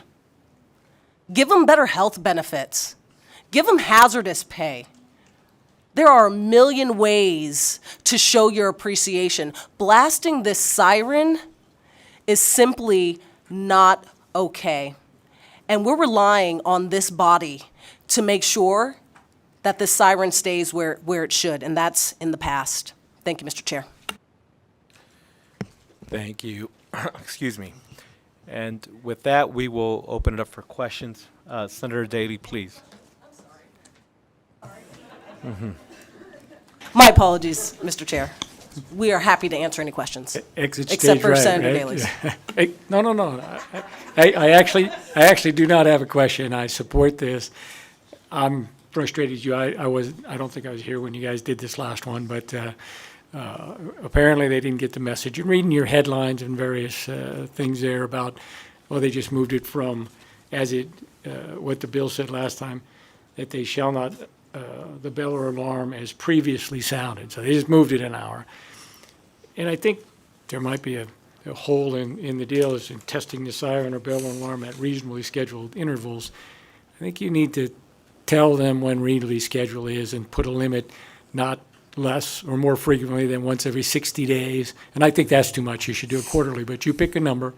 And don't leave them to say, well, I get to do it reasonably 3 times a week or 5 times a week or every day as a reasonable time that they're going to define. I think you should define it and pick the number. But you got the holidays and all that stuff, but you should say not more frequently than 60 days, I think, or you pick a quarter. I don't care. Dallas Harris, for the record, thank you for the question, Senator Daly, to you through Chair Flores. That is a fantastic idea. I've been trying to make sure that we didn't put any loopholes in here because history shows us they will take advantage of it. And so I appreciate that, and I will definitely look into refining that a bit. Senator Krasner, and then we'll go to our vice chair. Thank you, Chair. Thank you, Assemblyman Watts and Senator Harris, for bringing this bill. I happened to be in Minden, Gardnerville not too long ago, and I heard it, and I ran into Assemblyman Watts just shortly after and said, what the heck's going on with that siren still ringing? And because we passed this legislation, and I believe it was unanimously and signed into law by the governor, and so I was wondering why. What is the reason that is being given for not following the law that this legislature passed unanimously? That's my first question, please. Thank you for that question, Senator Krasner. Howard Watts for the record. That's a great question. I think it goes a bit to what Senator Harris said, which is, when we originally crafted that legislation, we wanted to be able to allow for its use, for emergencies. We wanted to be able to allow for it to be tested. We wanted to allow even for it to be sounded occasionally for holidays. And so the language that was in the bill was really envisioned around that, and then and what it was supposed to do was facilitate a productive conversation on equal terms between the community and the tribe. To figure that out. And unfortunately, what we saw was that was not the case. And, you can hear about the legacy of harassment and ill treatment of the tribe in that community. And so, that intent was, I think, taken advantage of. And the time was moved slightly and maintained on a daily schedule to try and, basically exploit it as a loophole. And so that's why we're attempting to come back and be as clear as possible in reference to Senator Daly's remark, to close every loophole possible and make it as clear as it can possibly be about how we want things to be moving forward. Thank you. It's offensive. It's offensive to not just Native Indians. It's offensive to all of us because that is not the Nevada we know and love. Also, a question in Section 1, Sub 2, it says the Attorney General may recover the penalty in amount of $50,000 in a civil action brought in the name of the state of Nevada. Why not shall? Why not shall? Let's make it a must. Dallas Harris, for the record, to you, Senator Krasner, through Chair Flores. Absolutely. Happy to make that change. Thank you, and I support you. Vice Chair, please. Thank you, Chair, and Senator Harris, Assemblyman Watts, Vice Chair. Thank you for bringing the bill. I thought that the prior legislation that you sponsored, Assemblyman Watts, had corrected this horrible vestige of Nevada's history, and I didn't realize that this was still going on. So I thank you, thank Assemblyman Backus for bringing the bill, and I hope this will correct it. So just more of a comment. Thank you, Chair. And I'll just take a quick personal point of privilege, not a question. Again, it is beautiful to see so many human beings here advocating, fighting for themselves. It's very frustrating that we have a room this full with this many people asking us to fix something rather than you all being here demanding that we do more. It's 2023, and we're still trying to fix some archaic issues, and it's just frustrating that you have to waste your time on this issue. I wish there would be another bill where you're all equally in strong presence demanding that we help with 40,000 other issues that your community is so deserving of. So I say that only to make the point that obviously we're sympathetic to our young folk in the room. You know, bring them all the time, normalize this experience, teach them that they belong here, that this is their place to demand that we work for you, remind them that they should be taking our seat soon. Let them see this as a norm, and why it's so important to elect folk who come from certain communities who traditionally have been undermined and forgotten and ignored, et cetera, et cetera, et cetera. And so again, I am sorry that we are still having this conversation. It is frustrating, but maybe we'll make it abundantly clear now. And I hope with those amendments we can get there. If I could invite all three of you again, thank you all for your time, and I apologize that we're still wasting time on this conversation, but we're going to fix it. So with that, if I could have those wishing to testify in support of Senate Bill 391. Oh, I'm sorry, I skipped Senator Goycochea. Yeah, and I need to comment. I apologize. I appreciate where the bill's coming from and what occurred on this side of the state, but there are a number of communities across eastern and rural Nevada that do have either curfews, noon sirens, and I think this is clearly overreaching. You say Chairman Graham is down in the Grant Sawyer building. He went to school in Eureka. Was he offended by the 9 o'clock curfew? That applied to all children, never enforced, but it's been there for 100 years. And case in point, they changed that siren to chimes, and the community came out and said, hey, no, we want our siren back. I think this is overreach by this body. When you start mandating to some of these communities, there was no racial intonations in Eureka. We've got, live it up to the tribes.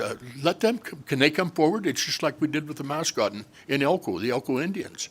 Okay? They still use that, because they believe in that. That is as much a source of pride for them as anyone else. Again, there was no racial intentions with that siren that started who knows when, or way before my time. But again, it's a 9 o'clock curfew. But we're mandating one size fits all because somebody didn't respond. I'm asking for a little leniency here. There are a number, whether you're in Fallon and it's a noon whistle, a lot of you have got to been there. Been in Fallon. It's just noon. No intonation at all. So I think it's overreach. I'm sorry. Assemblyman Howard Watts, for the record, thank you for those comments, Senator. And I, for one, if you have suggestions related to the language, you'll have to talk with the sponsor of this bill. But what we worked to address in the past have been these symbols that are clearly connected to racial discrimination and discrimination against Indigenous people, and obviously, we have been talking particularly about the Minden siren, and I think the connection there is very clear. And to the extent that there is that clear connection, I think that is really what we're trying to get at. I don't want to speak for the tribe, and so if the vice chair wants to add anything, he can feel free to, but, so you mentioned, for example, the mascot issue, which was also involved in the Assembly Bill 88 of last session, and there's been some engagement. There's still not a complete agreement, but there's been conversation there. The fact that the vice chair of the Washoe tribe is here shows that this isn't the same kind of situation. And so that's, I think, really the key dynamic that we're looking to address here. But and I understand that there are other curfews that were holistic and not racially targeted, and there are other sirens in the community, and so we also just want to make sure it's a big state and it's a pretty storied history, and so and as you know, we don't usually enact legislation that calls out specific things. So I, for one, think that if you're willing to work with the sponsor on parameters that get it right and get at the main issue that I think hopefully all of us are incensed by, that would be great. Well, I thank you, and I would look forward to working with the good senator on this, because I'm going to tell you, folks, I can't go home if the siren don't go off in Eureka. It's just the bottom line. And I know a lot of you, the Thompson boys, Warren, those kids from Duckwater graduate from high school in Eureka. There is no, they are part of the community, and I don't believe that. And again, the 9 o'clock siren that's been there for 100 years and more, it's a curfew that is not enforced, but it's for all children. I understand, Dallas Harris for the record, to you, Senator Goycochea, through Chair Flores. I understand your concerns, and I'm more than willing to see if there's some way to address that through this legislation. I do think that some of your anger and worry should be actually directed at the city of Minden. Occasionally, sometimes people ruin it for all of us. Right? But I'm happy to see if we can carve something out. I will note that in Las Vegas, we've got a curfew, don't need a siren to enforce it. And so there are, we're moving into a new age, sir. Well, it's not enforced in Eureka, but again, and I don't know, there's got to be some of you in the room that reside in Fallon, or, Fallon's noon whistle. Elko has one. Ely has one. Again, they're not, it's technically not really a siren, but it is the noon whistle, bell, call it what you want. Again, you're reaching into a lot of communities, that tribal members live and shop in. So to you, Senator Goycochea, through you, Chair Flores, the particular siren in Minden, Nevada. Please state your name for the record. Oh, excuse me. This is Patrick Burt, Vice Chairman of the Washoe Tribe, for the record. The specific siren in Minden, Nevada is especially attached to racism and prejudice. So not to reiterate some of the points from Assemblyman Watts or Senator Harris, but I would state here, and as a representative of the Washoe Tribe, we have an unwavering and uncompromising position that the Minden siren specifically should be shut down. And again, that was my argument. We shouldn't make one size fits all, because you are impacting a lot of your people in other communities, especially in eastern Nevada. Thank you. And with that, thank you again for the presentation. And I'd like to invite those wishing to testify in support of Senate Bill 391. I would like to reiterate that we are limiting testimony to 2 minutes. And there's a lot of folk wishing to speak. We will allocate 30 minutes for each side.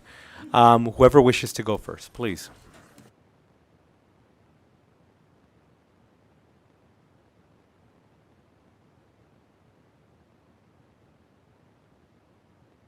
Sir, I apologize to cut you off. I believe your mic is not turned off. Your microphone?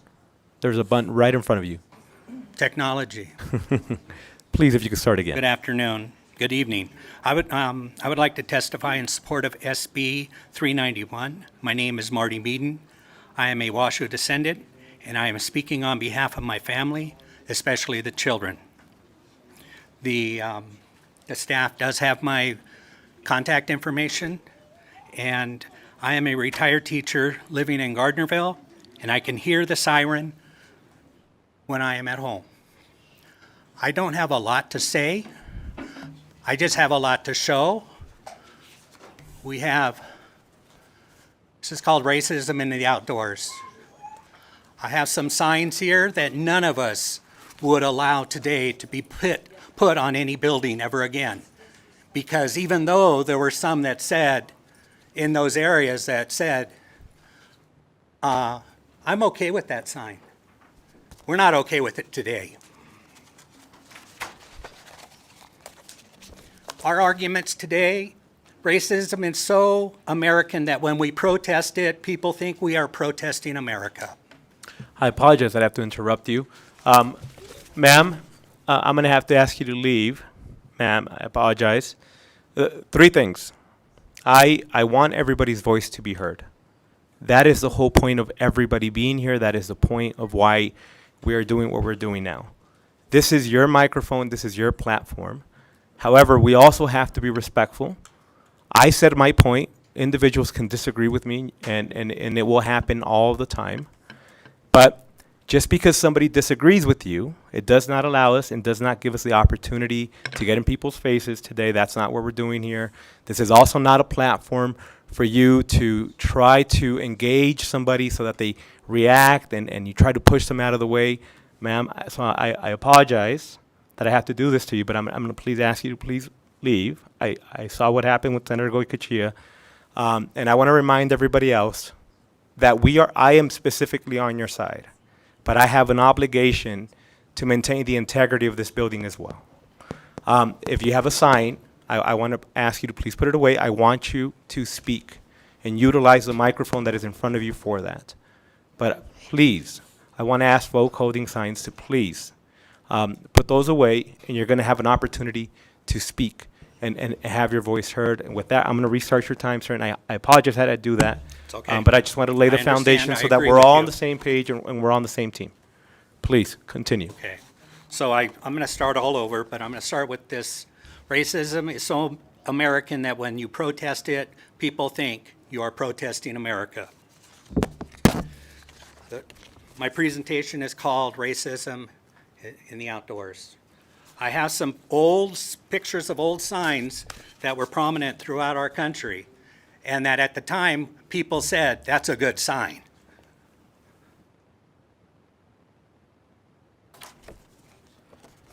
Help wanted, no Irish need apply. So it's not just an ethnic issue. Prior to World War II, this is not in our neighborhood. We would not allow a sign like this to be posted anywhere in any community today. No ends, no Jews, no dogs. No way would we have a sign like this today. But no whites after dark? No, I'm sorry, whites only after dark? That siren may not be a symbol that we see all the time. It's what we hear. What we see and what we hear, there is no difference. That siren needs to be turned off. Thank you. And thank you for your testimony. We'll go to our young lady, please. And you want to turn the button right there. That's perfect. Aloha o minania. My name is Karian Kailani John. I am the junior Yonai princess, and I am representing this. And thank you for joining us. You did a great job. Thank you. Hauma no adrene yellow hair. Mina ninan. No kayui takata. No a guy takata. Hello everyone. My name is Adrene Yellow Hair. I'm Walker River and Pyramid Lake Paiute. I'm the UNR Taita princess. And thank you for joining us, please. Hau'a, mina ni'a. Aloha o hau'a, Dion John. My name is Dion John. I'm from the Reno Sparks Indian Colony. I am the mother of Kariana Kailani John, and I'm also one of the aunties over here of Audrina. As you can see, I have the future with me. I bring the youth to you that had questions as to why are we here? Why do we have to do this? And I have to sit here and explain to these children that in this day and age, that they are not thought of as people. They are not thought of as human beings because this siren is still going off to this day. The councilman over here said it does not offend people. I am here as a person, as a native Nevadan. I was born and raised here. I went away to school. I've seen many different things in many different places in my life. Lived in California, but I came back here because this is my home. This is where my people came from. Hearing sirens of this caliber reminds me that I am not important in this world some days. And I have to tell my daughters and my nieces and nephews, you are important. Our voice matters. This is why we are here as representatives, not just of our community, but of all Indigenous communities and all minorities. Our voice is important. She was wondering, why do I have to be royalty sometimes? I said, because people listen to you. Your job is to be out there speaking for people to understand how our communities feel, how we need to be heard in this day and age. He was saying it doesn't affect people. It does. I've gone outside into some of the smaller communities in this state, and it does. You feel that oppression. You feel that unwelcomeness to this day. I want that siren taken down where we don't have to put our heads down in shame and feel that when we go outside, we're not important, because we are. All minorities are important. Everybody here has a voice and has a right to be here. And by that siren going off, you're disrespecting a group of people, a sector of the community, which is voting community too, might I add. And thank you, ma'am. With Thank that, you we for my hit your, time. your 2 minutes. If there's anything else you wanted to add, feel free to provide your remarks to our staff, and they can do that. If I could have you empty those seats just so that we could have other folk wishing to participate to come forward. If you see a vacant seat and you wish to speak, please make sure you occupy the seats. Please, whenever you're ready. Miu Hungamaheji, Adrian Jim Digim Dialei, Salatuhu Washuitlu, Lakamutu Mirahawat Dagothai. Hello everyone, how are you? My name is Adrian Jim. My Washu name is Salatuhu and I'm 14 years old. I carried my title, Little Miss Washoe, from 2019 to now. I'm here representing the Washoe tribe and my family, and we're in support of SB 391 to stop the siren. That is all. Thank you. And thank you for joining us. If you could vacate the seat and have somebody else join us, please. Whoever wishes to go next. Hungamaheji, Stephanie Digomdeat Kalei. My name is Stephanie Mushrush. I'm an enrolled Washoe tribal citizen of the Washoe Tribe of Nevada and California, and I work as a licensed clinical social worker and mental health therapist in Native communities. I'm here to express my support of Senate Bill 391 to stop the sundown siren. There is growing awareness around the long-term effects of historical and intergenerational trauma. The sundown siren in Minden serves as a tool of colonization that continues to affect Washoe people today. We know that across Native country, historical trauma includes loss of land, culture, language, spiritual practices, and general well-being, and so much more. Manifestations of intergenerational trauma include mental health and physical health disparities far beyond any other ethnic or cultural group. Dr. Maria Yellowhorse Braveheart, an expert in psychiatry and behavioral sciences, as well as disparities research in Native communities, outlines 4 major components of historical trauma intervention. 1, confronting historical trauma and embracing history. 2, understanding our trauma. 3, releasing our pain. 4, transcending our trauma. It has been 106 years to the day since the enactment of Minden Sundown Ordinance and almost 115 years since that by Gardnerville. To stop the sundown siren in 2023 would put us at step 1. Relatives, we have so far to go to start at acknowledging the truth of history, the truth of this siren and its purpose, and the treatment of our Washoe people. Please, let's move Senate Bill 391 forward. Honor the Washoe, stop the sundown siren. And thank you for joining us. Thank you. Please. Hi, I'm Lisa McDonald. I'm a citizen of the Washoe Tribe of Nevada and California, and also the Secretary-Treasurer for the Dressville Community Council. And I am here, and I want to thank the 2 senators, Watts and Harris, for presenting this bill, because it's very imperative that we get this siren terminated. It's long overdue. And like I stated, I'm a community council representative, so therefore I speak for my community that this needs to come to a resolution. So I am, as well as my community, in support of the SB 391. Thank you. And thank you for joining us. Please, whoever wishes to go next. My name is Dwight George. I am a member of Paiute Shoshone tribe. I am here in support of SB 391. I have attended protests, and I wouldn't even call them protests. I'd say just support for Black lives in Minden. And on that particular day, we were met with plenty of racist remarks. Like one I kept hearing though that I did not understand was, "Don't let me catch you here after dark." And then later on, I found out why. And when I found out why, I was angry and I was saddened, but I was not shocked, because this is something that I know, Senator Flores, that you wonder why we aren't here. Kind of, you want more people like us showing up, but it is a continuing fight just to prove our worth.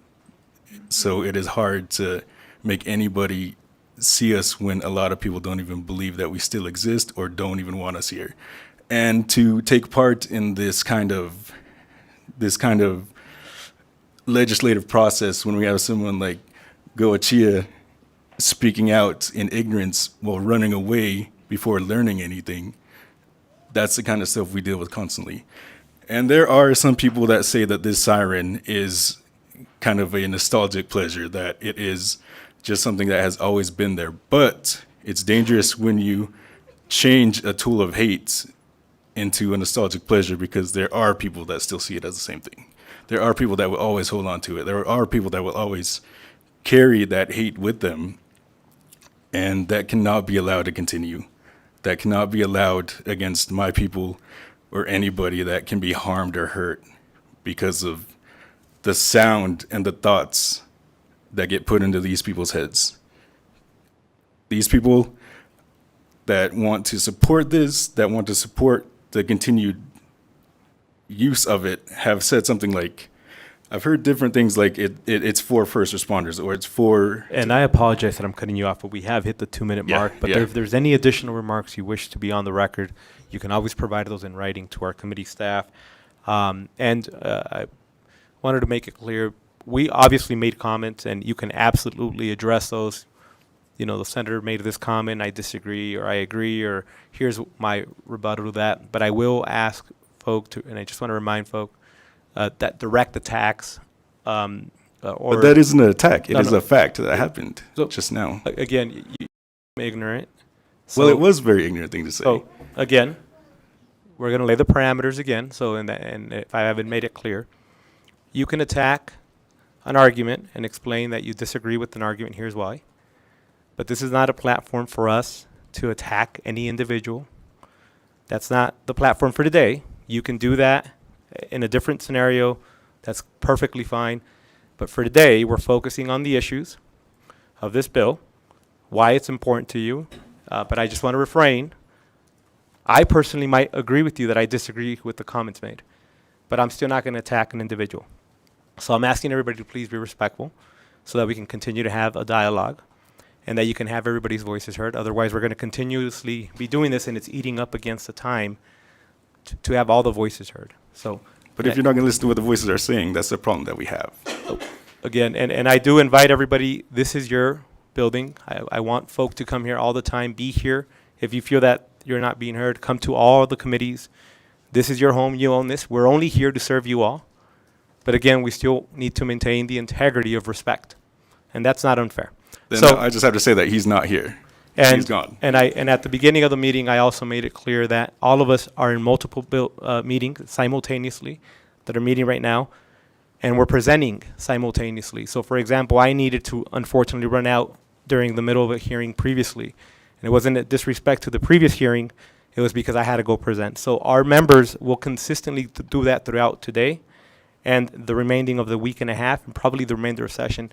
It's not because this issue is not important. It's just unfortunately we have other issues happening in other committees. And if you don't take your slot now, your bills unfortunately don't pass. So that's what's happening now. He needed to take off to another committee hearing, and that's why that happened. It's not a sign of disrespect. While you may disagree with the issues that were brought up, unfortunately folk have to run in and out. So please, we'll go to the next speaker. Thank you. Hello, my name is Ziavi Melendez, and I'm a member of the Reno Sparks Indian Colony and representing today as Miss Numaga Indian Days. I would like to testify in support of this bill and would like to stand in resilience with my Washishu relatives. Thank you. And thank you for joining us. Whoever wishes to go next. Hungameheji, my name is Tatiana Jim. I am a enrolled member of the Washoe Tribe of Nevada in California. I also reside in Dresserville, community, which is located in Gardnerville, Nevada. I am currently employed in Minden, Nevada, so I hear that siren go off twice a day. I am triggered by it every single time. Like it was stated, we grow up hearing horror stories of what that siren did to our people, our elders, our ancestors. So, like it was also stated that, you know, it's just something that needs to be left, you know, in the past. It needs to become a part of our history. It doesn't have to be forgotten. We will be passing these stories down onto our children. I personally would like to be able to tell my children about this siren and what it meant at one time. As of right now, it is very, very disappointing that it is still going on, even though it was passed into law already. So I am just in support of SB 391. Thank you for your time. And thank you for joining us. Please, whoever wishes to go next. Good afternoon, Mr. Chairman, members of the committee. My name is Darren Pete. I am the chairwoman of the Las Vegas Paiute Tribe. Joining me is our vice chairwoman, Ayla Yazi. We are here today to speak to the pending sundown siren bill you are considering this afternoon. And thank you for joining us. Please. Hi, Ayla Yazi, Vice Chairwoman. I'm sure you all are aware this bill seeks further restrictions on the use of sirens in communities throughout Nevada. You also know the dark history of the use of these sirens in some places, that of restricting movement of Native Americans and other minorities after dark. The continued use of these sirens, though somewhat curtailed, is a cruel reminder those minorities of past prejudicial practices and the sting of having to vacate certain areas on command, while the remaining population enjoyed freedom of movement. Darren Pete, Chairwoman. We are happy that the state elected officials recognize this disgusting origins of this practice and are willing to further distance Nevada from those inequitable policies. We of the Las Vegas Paiute Tribe support efforts not only to rid Nevada citizens of continued racial prejudices, but to shine a light of hope moving forward on the recognition that all men, and may I add women, are created equal and should be treated as such. Thank you. And thank you again. Please.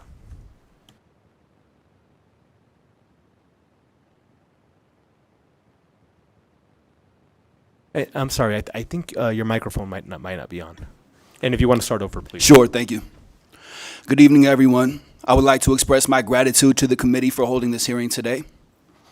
My name is Nicholas Ralph. I'm a co-founder and director of One Source Action and currently reside in Douglas County, Nevada. One Source Action is dedicated to educating, empowering, and engaging communities to connect with Mother Earth through body, mind, and soul. Our organization operates exclusively for these purposes and is committed to promoting a more equitable and harmonious relationship between humanity and the natural world. I want to share a personal story about my experience with the sundown alarm. I moved from New York, Manhattan, settled in the Douglas County community. As I started to learn about the history of this beautiful region, I was shocked to learn about the generational trauma inflicted on the indigenous people here, including the use of the sundown alarm. As an emotional intelligence life coach, I work with trauma on a daily basis, and I have seen firsthand the devastating effects it can have on individuals and communities. The continued use of the sundown alarm perpetuates this trauma and sends a message that segregation and oppression are still acceptable and celebrated in our society.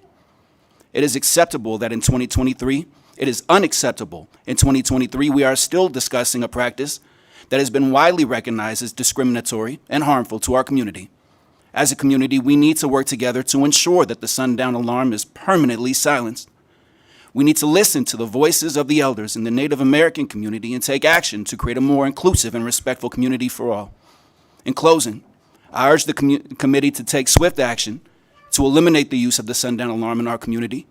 Thank you again for holding this important hearing. I look forward to working together towards a more just and equitable community. And in regards to needing a siren to go off, your cell phone has a reminder. And as a survivor of abuse and violence, there is nothing cute about PTSD. Thank you. And thank you for joining us. Please. Good afternoon. I am Jennifer Cantley, and I am the founder and president of One Source Action. We are dedicated to educating and empowering and engaging communities to connect to Mother Earth through body, mind, and soul. Our organization operates exclusively for these purposes and is committed to promoting an equitable and harmonious relationship between humanity and the natural world. I want to thank the committee for holding this hearing today. As a born and raised citizen of Douglas County who grew up on Washoe land, I am honored to be here to discuss the matter that is close to my heart. The use of the sundown alarm is a reminder that generational trauma inflicted upon the Native American community. As we move forward, it is essential that we recognize that we are part of a medicine wheel, also known as the 4 directions. Each one of us represents the color of each direction: red, black, yellow, and white. We must come together as allies and love one another as members of the human race.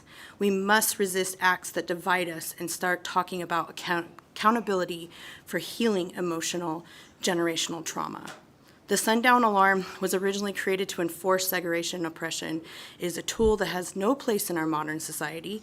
It is unacceptable that it is in 2023.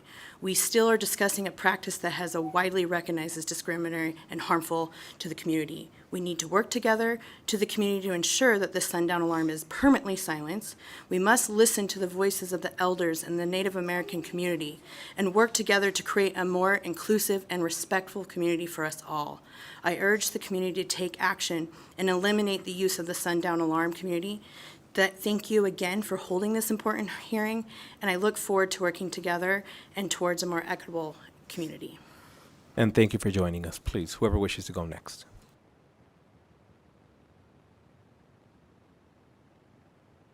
Is this on?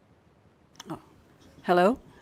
My name is Meg McDonald, and I'm a proud member, an elder of the Washoe Tribe of Nevada and California, and which is based 20 miles up the road, which you guys probably know.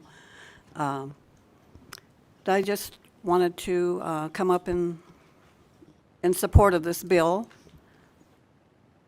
and wanted to also thank Patrick Burt, our vice chairman, for bringing this to the legislature, and also to the 2 senators for supporting this. And I also want to urge you to please support it. Thank you. And thank you for joining us. Please.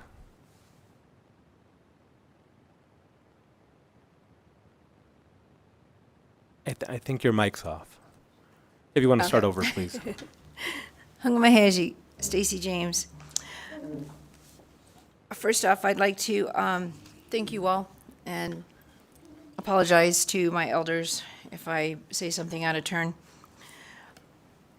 My family talked about the siren and passed down stories, and whenever I was young and in high school, and of course I didn't really pay attention because I was a high schooler, but what stuck in my head and was how much my people suffered, and they weren't allowed to walk on the same side of the street. They all had to walk on the left-hand side of the street. They weren't allowed to walk on the right-hand side like everyone else, or on both sides of the street like everyone else. And then when the siren came on, if you were caught after dark, the men were beaten and then just dumped on the side of the road back at the res, and left for their families or people to pick them up and take them home, or they were put in jail. And sometimes the women just disappeared. And now we have the missing and murdered women. And so that's been happening for 100 years, and we still aren't recognizing that, but that's a whole different story. I am a volunteer fireman, and when they talk about the siren, they need the siren to notify you. We have pagers, we have cell phones, and we have radios that notify us. And if we're in Carson shopping or in the lake, you can't hear the siren. So why would they need the siren to notify you for a call? Also, they talk about the ranchers needing the siren to tell you to come eat. You have a stomach that tells you to come eat at lunchtime or at dinner time. You don't need a siren to notify you to eat. You're a grown man, grown woman. You don't need a siren to tell you that. And We have- unfortunately, we have hit the 2-minute mark, but I know that you're reading some remarks. If you could provide those to our committee staff, and I could have those uploaded to the record so that everybody can see. And if you don't have an additional copy, you could also just email them to our committee staff. Okay. Thank you. We'll go to the next person wishing to testify in support. Good evening, Chair Flores and members of the committee. My name is Michelle Mayase, Michellemaese, and I'm the president of SEIU Local 1107, which represents 18,000 workers in Southern Nevada and Northern Nevada, and we are the largest public sector and private sector in Nevada. We thank the bill sponsors, Senator Harris and Assemblyman Watts and Assemblywoman Backus, for bringing this bill forward. We came here to testify in another bill, and I am so glad that we stayed, because as unions, we know we love a protest. But unfortunately, with a protest, more often than not comes a dark past, a history, pain, and trauma, and a continued fight for something that was taken away, or the opportunity to have something that was never once allowed for you to have. Sometimes it's dignity, sometimes it's respect, and more times it's about equality, and that's why we're here today. As an anti-racist union, when I saw these beautiful children and the signs and everyone standing bravely in an effort to stop the siren, we needed this body to know that on behalf of SEIU Local 1107, we stand in solidarity with you passing this bill yet again, and we believe in your ability to stop the siren now. We stand in solidarity with the true residents of Minden, whose land was stolen from them, and the ability of you to stop the siren. Thank you for acknowledging that it was offensive. We truly appreciate you acknowledging that to this body and to the people here. We support SB 391, and we urge you to do the same. Thank you. And thank you for joining us, please. Hi, thank you. My name is Jerry Burton. It's JeriBurton. I'm the co-executive director of the Nevada chapter of the National Organization for Women. And we too want to thank Senator Harris and Watts for this bill, and unfortunately having to do this again. Nevada Now is known for our advocacy for the state equal rights amendment, and this is about equal rights for all. And I do believe, like Michelle said, that this is about equality. I'm also a native Nevadan, and embarrassed and horrified as well that this is happening in our state. As we've heard, one of the reasons I read is that they were explaining it, that historically they didn't know this was something that happened since they were children. They didn't know that it was racist. And now they know, and so this definitely, they can't say they don't know now. We know that this is how this is affecting these Indigenous community members. We're hearing it today. And it's not something that happened in 1920. It happens today in our state. It's embarrassing, and obviously it's a historically racist symbol. They know this must be stopped, and we support Minden, and we hope you will too. Thank you. And thank you for joining us. Please, whoever wishes to go next. Hi, my name is Matthew Wilkie, Mattthew, Wilkie, for the record. I live here locally, right at the road off of Highway 50. I am a Douglas High School graduate, and I lived for 15 years off of Douglas Avenue, right behind the couple blocks from the siren. I am here just to urge you to listen to the tribal members here, listen to the tribal elders that are here, and I can tell, and if that alone's not good enough, listen to the animals. I can tell you, when that siren goes off, my dog goes crazy for a very long time and is not a happy camper. So, number one, listen to the tribal members behind us, the tribal elders. But of course, if that's not good enough, listen to those animals that don't like it either. Appreciate your time. And thank you, and I am going to have to apologize. We have just hit the 30-minute mark. However, in an interest of just being respectful to the folk that made the journey to be heard, and if you intended to speak in support and you did not have an opportunity to do so, or if you are in support and you weren't intending to speak, if you could just rise so that you can be recognized. If we have folk in Las Vegas who were wishing to testify in support and or are in support, if you could please rise. And I just want folk to acknowledge the folk that are present so that you can be seen. And again, we apologize, but we are at the 30-minute mark. And with that, we are going to go into those wishing to testify in opposition. And to the folk in Las Vegas, I do want to say I apologize to you. It was my original intent to jump back and forth, and I apologize for not doing that. That was a mistake on my end. Please don't take that as a sign of disrespect. At this time, I'd like to invite those wishing to testify in opposition. Here of the Washoe tribe, so I think we should at least give voice to the chair of the Washoe tribe, and the rest of us can provide written testimony. Ma'am, so again, I apologize that I didn't go to Las Vegas. We have hit the 30-minute mark, and if we have 30 minutes of opposition and then they want to go over, we're going to have the same exact issue. So at this time, I'd like to invite those wishing to testify in opposition to Senate Bill 391 to please come forward, either in Carson City or Las Vegas. Seeing none in Carson City or Las Vegas, BPS, is there anybody wishing to testify in opposition to Senate Bill 391? If you would like to testify in opposition to SB 391, please press *9 now to take your place in the queue.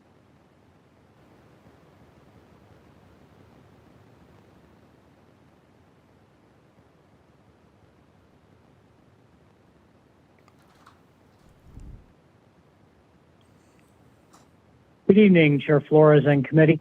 My name is Jim DeGraffenreid, DeGraffenreid, and I'm representing myself this evening. I wasn't going to testify, but I need to correct the misinformation that the sponsors presented this evening.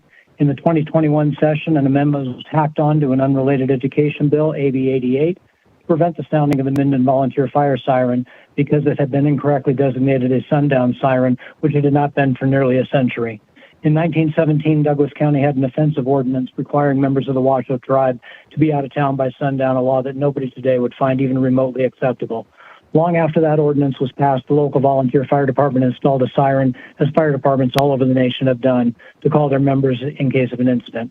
I served 25 years as a firefighter, first as a volunteer, later as a paid firefighter, and I find it offensive that the legislature in 2023 would again seek to silence a time-honored symbol of the fire service. This is absolutely overreach, as was mentioned earlier, because the issue has in fact already been resolved at a local level after the passage of the 2021 amendment to AB 88. It's important to note that Minden is indeed now following the law as passed and is doing so in cooperation with the Washoe tribe. Washoe Tribe Chairman Cyril Smokey had been in talks with Minden Town Manager J.D. Frisbee since August of 2020, and in July 2021, the town of Minden and the Washoe Tribe came to an agreement that complied with AB 88 and issued a joint statement which reads, "Our discussions resulted in a mutual agreement that the evening siren should continue to sound, but to change its time from 6 p.m. each evening to 5 p.m. The 5 p.m. siren will serve to acknowledge the volunteer firefighters and first responders who have historically dispatched by the town siren. Deleting the 6 p.m. siren will honor those hurt by archaic sundowner mandates of prior eras. We are hopeful that this change will herald greater respect and genuine progress for all members of our communities," the statement concludes. This compromise limited the potential for costly litigation on both sides challenging the law, as when the siren was installed, it was for the fire department only, and no mention or thought was given to the odious sundown ordinance. This is a local issue and has been resolved at the local level. And Defensive sir, that this solution is being mischaracterized in sir, this hearing. I appreciate you calling in, but we have hit the 2-minute mark. Thank you. If there's anything additional that you'd like to be reflected in the record, if you could please email our committee staff and we'll make sure it gets uploaded to the record. BPS, do we have anybody else wishing to testify in opposition to Senate Bill 391?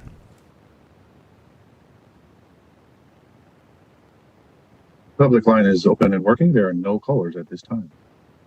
Thank you. At this time, I'd like to invite those wishing to testify in the neutral position to Senate Bill 391, Carson City or Las Vegas. Neutral position.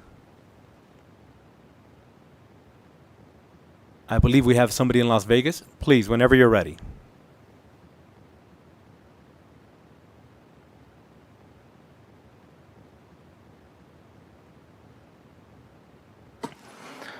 My name is Cyril Smokey. I'm the chairman of the Washoe Tribe of Nevada, California. I also serve as the president of the Intertribal Council of Nevada, representing all 28 tribes.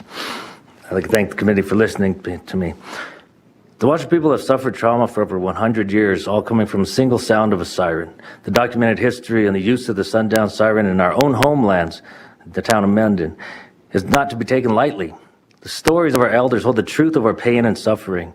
That is the abuse and mistreatment of Washoe people, stemming from the racism and hatred towards indigenous people. Those memories held alive and well in the sound of a siren. All of this happening in not so distant past. My great-grandmother and grandmother always told me the stories of the abuse, the beatings, sometimes even death of Washoe people. If not out of town by the time the siren rang, Washoe history is not well documented on paper. The stories of our elders are our truth. I'm here because my people seek justice to end trauma so we can begin a process of healing.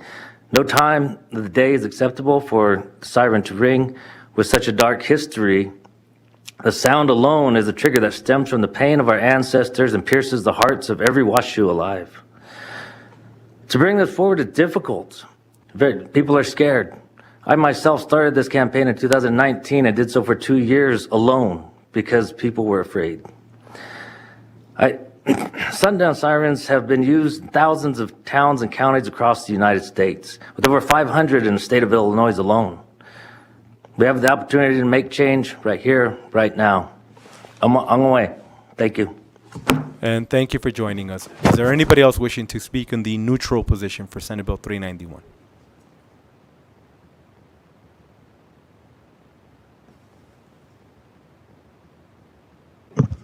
Han Imachiape Mercedes Kraus, Mercedes Krause. I'm a dual citizen of the Oglala Lakota Nation and a born and raised Nevadan and chair of our Native American caucus. Respect goes out to Senator Harris and its co-sponsors, Assemblypersons Watts and Backus. Personally, I will never forget the time I first heard about this siren driving to work one morning. I listened as the NPR story began and thought in my mind, what kind of place still has something like this? And then, like a slap in the face, I was completely shocked that it's here in our beautiful state. We've heard how it feels for the Washoe people, and we must listen. This siren is literally sounding as part of an outdated and horrible ordinance that requires that Indigenous people and people of color stop what they are doing and leave when sounded, and historically, or else if they don't leave. We need to let this hit our ears and hearts as we decide where we stand on this issue. And the proposed bill would shift the use of alarms and sirens to work only to serve our community by keeping us safe or to recognize a community holiday. We really need to consider the positive and negative effects of this siren and of this bill. And I hope that we can move forward together in protecting rather than harming Nevadans. Pilomaya. And thank you for joining us. Is there anybody else wishing to speak in the neutral position? I'll speak. Please. Yeah, my name is Al Rojas. I reside in Assembly District 12, Senate District 21. I am not American Indian 100%. I'm sure I've got some American Indian in me. I'm of Latin, of Hispanic heritage, but honestly, you know, I came from California. I'm going on my 6th year here, and I'm outraged to hear that this is going on. This is incredible that you guys have some kind of a siren signifying that someone's got to get out of town. This is crazy. So as a Hispanic, I know that during World War II, if it weren't for the American Indians, I believe it was the Navajo tribe, we would have lost a big battle over in Japan. And so I'm asking that this is just total outrage. If this is what this bell signifies, if that's how it's affecting the Native American community, and that we got to get caught up with the times. And you know, the Native Americans have contributed so much to our country. And as we know, our planet is a living organism. And if anybody understands that better than anybody else, it's the Native Americans who have that spiritual connection with the tribe. And right now, you know, our planet It may not even be around in 20 or 30 years the way things are going. So just take that into consideration. And I think that I'm neutral, so take that into consideration in your decision. Thank you. Bye. And thank you for joining us. Is there anybody else wishing to speak in the neutral position? I do see somebody else in Las Vegas, please. Thank you, Chair and members of the committee. For the record, my name is Warren Graham, WarrenGraham.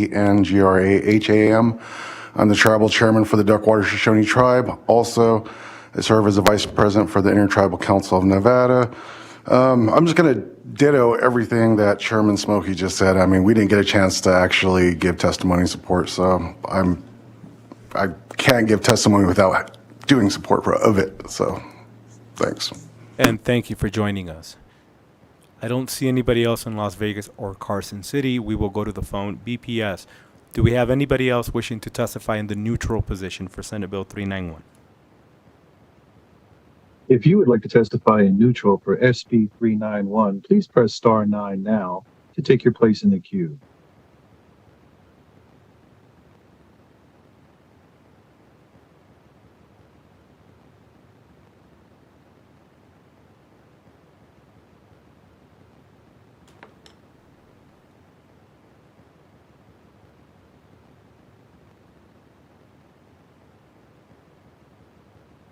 Caller 255, go ahead. When travelers on US 395 hear the Minden siren, their first reaction can be fear. Is there a wildfire? Is there a mass shooting? I apologize that happening? I'm cutting you off. We'll restart your time. Is it safe? We'll restart your time. I just want to make sure that you please identify yourself for the record. Great, thank you. My name is Faramers. I was saying... And I'm sorry, should can we I have you turn spell your around name for and the record, leave please? Yes, sir. Please, thank you. Faramarz. Thank you. So, when they realize that sirens in Douglas County started as a sundown measure against Native Americans, that negatively impacts not just Minden's image, but Nevada's image among travelers. Nevada's tourism industry suffered greatly during the pandemic. As previous speakers mentioned, the Minden siren continues to traumatize Native Americans that some Minden residents even use for taunting, "Don't be caught here after sundown." Making Nevada welcoming to all not only helps Nevada's economy, it's the right thing to do. Thank you.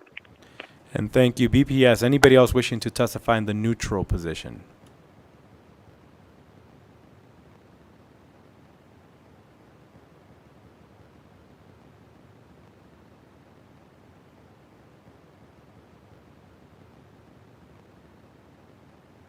Good afternoon. New Delmar Stevens, Minania, New Tabuchi Dakota.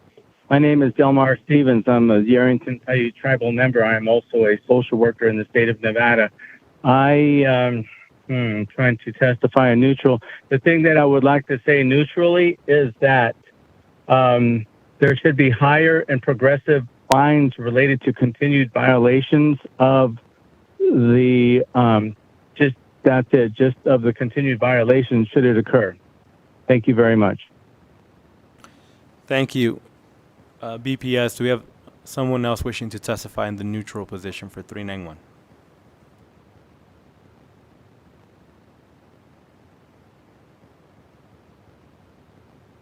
Hello, this is Alex Neal, ALEXNEAL. I was just calling to say thank you to Senate Committee on Government Affairs for all the work that you do, and thank you to the legislators who brought this bill and the others heard today. I would place as a suggestion is that everyone in attendance and listening look up the National Registry of Sundown Towns, which is listed at Tougaloo College, which is a historically black college and university in Mississippi, actually, because the specific town and region of Nevada that we are speaking of is on that list. And thank you for allowing me to testify. And thank you for joining us. BPS, do we have anybody else wishing to testify in the neutral position? The public line is open and working. There are no callers at this time. Thank you, One moment. Senator. Please, any closing remarks? Thank you so much, Chair Flores. And I really appreciate the committee's patience. I know it's been a long night. We got several bills left to go. I'll just close with this. I want to note that right now, we are on the ancestral land of the Washoe people. And this is land that they never ceded, but were pushed out of. And this sundown siren is a legacy of that. I will close with that, Chair. Thank you. No, and I will say that it was originally the intent of this committee, because again, so many folk made the journey here to make sure your voices were heard in your presence, to have moved the bill out. However, because we have amendments coming, and there's a couple of things we want to fix, we're not going to do that. But just know that originally the intent was for the bill to be moved out of committee today. And I just wanted everybody to know that your presence means something. With that, I wanted to close out the hearing on Senate Bill 391. And are we good with going, Senator, to 320, or were you hoping to follow a different order? No, 320 would be great, because I actually have former Assemblywoman Joyner and Assemblywoman Kasama here with me. They've been so patient, as well as Assemblyman Watts. Perfect. With that, we'll open up the hearing on Senate Bill 320. Great, thank you. I'll make space for you, buddy. Okay. Chair Flores and committee members, again, my name is still Dallas Harris. I represent Senate District 11. It's my pleasure to bring Senate Bill 320 in front of you all today. I do want to note that there is an amendment. The amendment is really a constitutional issue, but I'll get to that in just a second. This bill is fairly simple. Each of you know that right now, as legislators, we have an option to participate in PEB, but only at what is called the unsubsidized rate. For an individual, that can get up to $700, which for many people, including myself, that means you basically don't have insurance. It's not better than COBRA. And so, frankly, what happens is that a lot of legislators come, and in their first session, they go without. That would be me. My first session, I came here, and my health care plan was to stay healthy, because I didn't have any other choice. And frankly, for me, I didn't have a family to care for. I do now, and so you bet your butt I'm covered, right? I need to make sure my wife, my children have insurance. This is not about a benefit for me, for us, for you. This is about making this body, this citizens' legislature, a place where the average citizen can actually serve. And we all know the secret that is not so much a secret is that we don't get paid enough, and that results in only certain people being able to serve. And that is not what the vision of this citizens' legislature was. And I know that this idea can be a little bit painful, a little bit controversial. Everybody's worried about what kind of a mailer card they're going to see in their next election. But I got news for you guys, and it's not great. We're the only ones who can change this. Nobody is going to make this body more welcoming for Nevadans. That's on us. And we've been kicking the can down the road, trying to make these kind of ticky-tacky changes.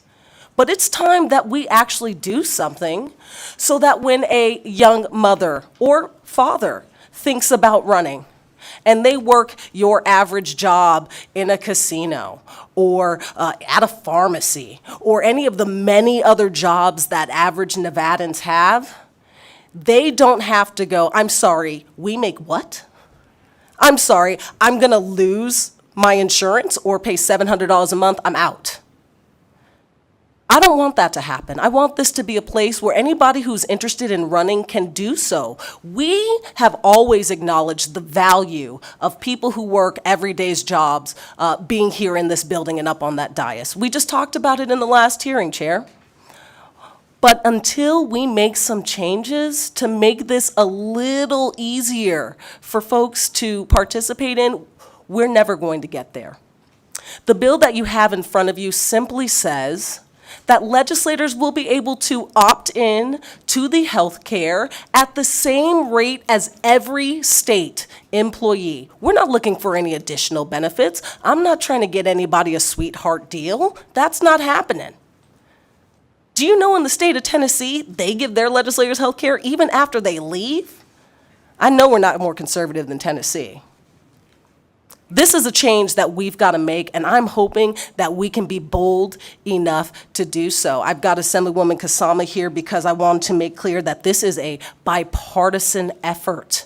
She was bold and willing to step up because she knows how important this is, and I'll let her speak to that as well. The amendment makes one small change, and it just makes it clear that no one will be able to opt into this until they're elected again, right? We're not going to be able to vote on our own benefits without being able to go back in front of the people of Nevada as it should be. And so that's that one small amendment. We have an exhibit for you members. There was a fiscal note. It was 0 from LCB, but because it could not be determined. And so I had fiscal staff prepare what would be the cost if we covered every legislator for 12 months. And we all know not everybody's going to take it. A good portion of you all up on the dais already have some health insurance. You're not going to ditch it for the state plan, right? But I wanted to have the committee have all of the information they need in front of you in order to be able to get some type of estimation of what this would actually cost for the body. We have a term for it. It's called budget dust. I'm going to go ahead and turn it over to former Assemblywoman Joyner. I'm sorry. I will go ahead and turn it over to Assemblywoman Kasama, and then former Assemblywoman Joyner, and my brave co-sponsor, Assemblyman Watts. Thank you so much, Chair and committee members. And when Senator Harris came into my office and said, hey, would you consider co-sponsoring a bill with me? And I said, well, let me hear what it is. And when she went over it, I'm like, that's a great bill.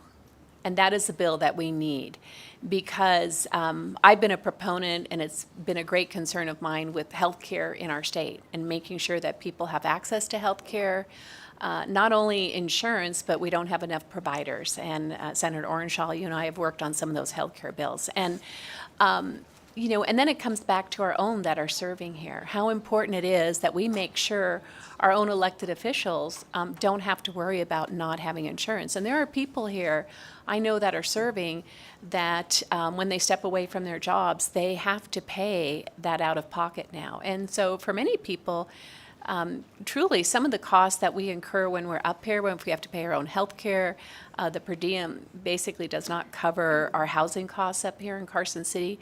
Many of us are actually out of pocket while we're serving here. And so I think it's very important that we support our own. And also, I know Senator Harris went over some of the dollars and the amounts, and that was based on full coverage for everybody serving. But I also know there are many here that are serving now that are retired. We have veterans, we have people on Medicare, we have retired police and firefighters, and many of those have health care coverage that they won't be changing. So I think if we were to analyze based on those few that might partake of it, I don't think it is that large of a number, but that is something that fiscal staff could maybe refine. But I'm totally supportive. I'm proud to be sponsoring this with the senator, and I think this is a great thing to help those that have made a commitment to serve the people of the state of Nevada. Thank you.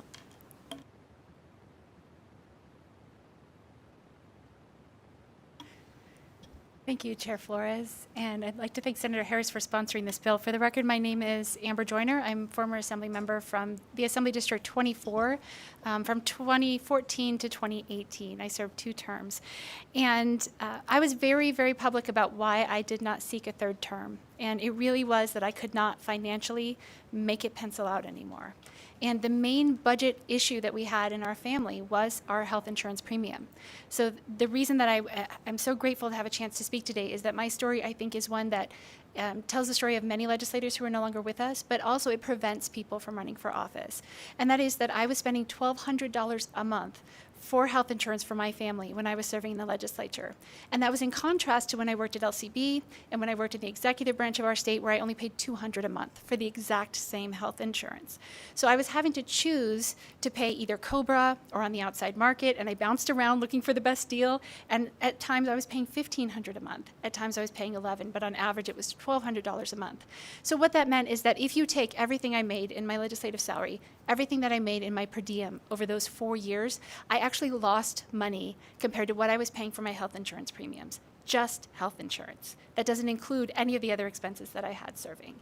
So we were losing money as a family, and financially, it just didn't pencil out anymore. So I also would like to address that this is very important that this be during the interim as well. So as you all know, this is a full-time job year-round, including the 18 months during the interim. And one of the problems I had as a legislator is I could not find full-time employment that included affordable benefits because I was serving on 8 interim committees. Not all legislative committees, some of them were other public committees, but in my role as a legislator, I could not find an employer who would allow me to miss 8 meetings a month, fly to Vegas 3 to 4 times a month, and be missing. And I could not find full-time employment until I said I'm not running again. And then 3 months before the end of my term, I was able to find full-time employment with benefits that, again, were like $200 a month instead of $1,200 a month. So I want to emphasize that this is not a perk. This is not a luxury. Health insurance is an absolute necessity. And right after I left the legislature, a few months later, I was actually diagnosed with breast cancer. And I know I would not be here today if I had not had health insurance. And the reason I know that is that I have seen cancer patients try to get the chemo that I got, try to get radiation, try to get the surgery that I got, and they do not have access to those top-tier procedures if they don't have health insurance. Some of them try to pay for it and try to go into debt and then declare bankruptcy. So thank goodness I paid my premiums. Although it costs a lot of money, this is absolutely a matter of life and death. It's not a luxury. It's not a perk. It is essential. And the last thing I want to talk about is just, I teach now at the university, right? I've taught off and on for years, part-time, and I meet the young people who want to run for office. And we are constantly having the discussion practically about which office should I run for, Dr. Joyner? And I often tell them, well, you need to really think about that carefully. Because I hate to discourage anybody from running for the legislature. I often encourage them and tell them what a fantastic option it is for service. But I'm very realistic with them about the city councils in our state, the county commissions in our state. Most of them provide health insurance, or at least a reasonable premium for health insurance. And that is something that, in addition to salary and all the other things that they get, but it is a key factor that we should not be asking legislators to give up their health insurance and to enter service and then lose money and or go without and just hope they stay healthy, because cancer can happen to anybody. So thank you for hearing this bill today, and I'm in full support of it. Thank you, Chair, members of the committee. Howard Watts, for the record, representing Assembly District 15. It's good to be back before you all again, and it's my honor to co-sponsor this with support from both the Senate and Assembly, both parties, because this is an issue that transcends. One of the things I'll note is that we are fortunate, we talk about it a lot, how diverse our legislature is. First female majority in the country, incredibly diverse in race, ethnicity, age. But at the same, and we do have a diverse number of occupations represented as well, but there could be more. There are folks that are making the decision not to run, and most importantly, as my former colleague stated, there are people that get into this, and once they get acquainted with the financial realities of service, they do not continue to serve, even though I think they would like to, and that is a true loss for our state. And that's really what this bill looks to address. I can speak, first of all, I think it's well-timed that this bill is being heard on, I believe, day 59 of the legislature. So tomorrow is the last day that we get paid a salary. And And I know it's already been stated before, but I remember being elected and going through kind of the orientation and the HR process and seeing the premium amounts, and honestly, and I've talked to other colleagues who thought the same thing. They thought that the amount that was being shown was the amount that we would have to pay in premium for a year, and then you realize that that's monthly, and that amount exceeds the salary that we make as legislators for the first 60 days of a session, just to cover that premium for 1 year. And then in the off year, we're getting a few days worth of pay for participation in different meetings. I'm self-employed, so and both myself and my partner, we get insurance on the market, and so it's not cheap, but it is cheaper than getting coverage through the legislature, and that's something we're dealing with. We have teachers that have pretty unique insurance situations where they actually lose coverage for a period of time and have to work up until the very last minute before coming to session to try and maximize the amount of time that they're going to have healthcare coverage, because they're not paying for coverage on the state plan during the time that they're serving here, and they're not being covered by their employer. So again, this is just one move towards parity and towards the fact that. And again, I think Senator Harris said it well. We do this because we care. We are doing this for service, but at the same time, there is only so far that people can be asked to give and give up. I put aside all of my income that helps me pay for those insurance premiums, although I'm paying for my premiums right now, and like I said, pay runs out tomorrow for this job. So to me, it is a critical, basic benefit that we need to provide, and respect the fact that that legislators do a substantial amount of work, and that this is one of the basic things that as employees we need to be able to do that job. With that, I'm proud to take this step in the right direction. Again, I don't think this should be the end of the conversation, but I think this is a really solid starting point in getting away from and not talking about pay or about salary, but making sure that those of us that are serving are not putting our health itself on the line. So thank you. And Chair Flores, with your indulgence, I'd like to close out our bill presentation with Assemblywoman LaRue Hatch.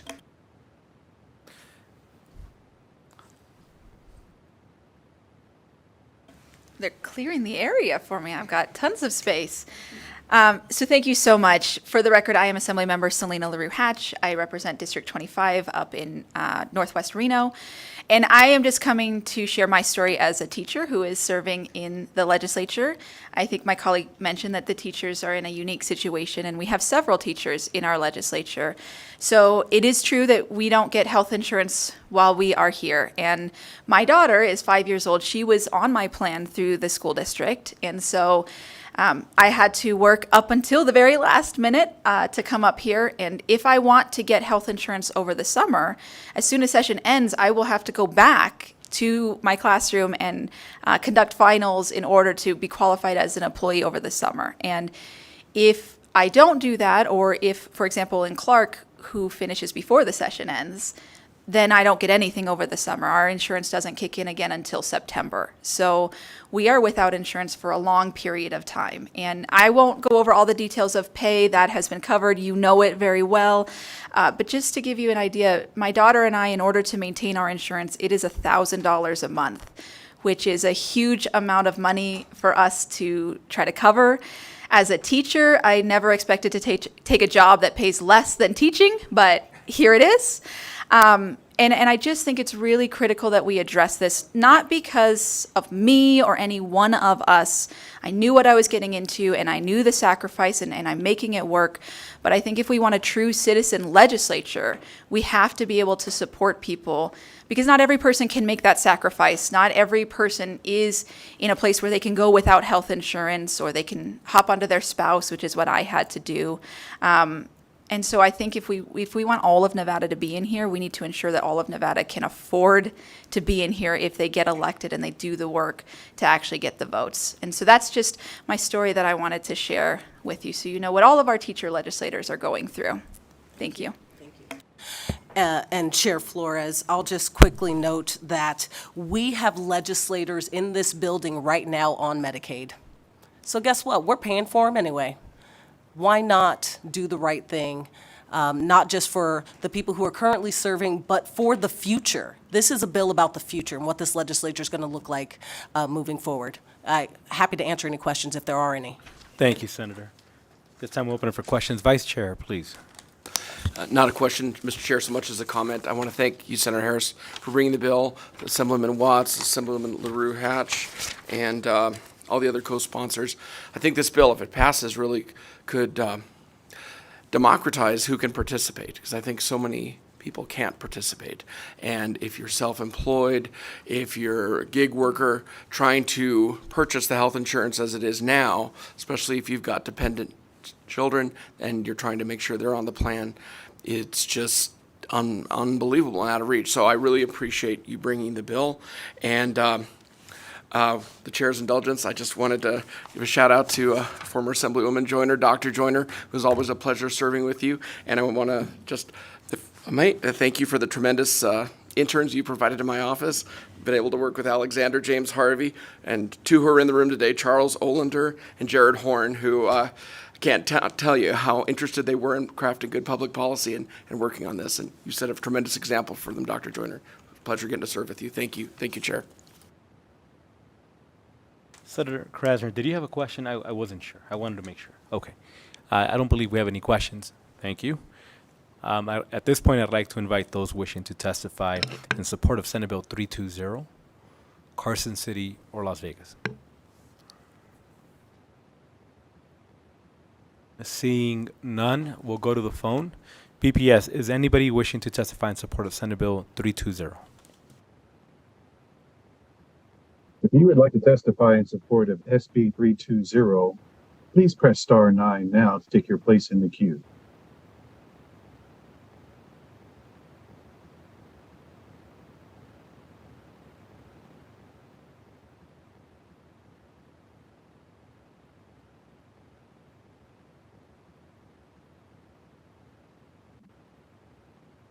Hello. Yes, we can hear you.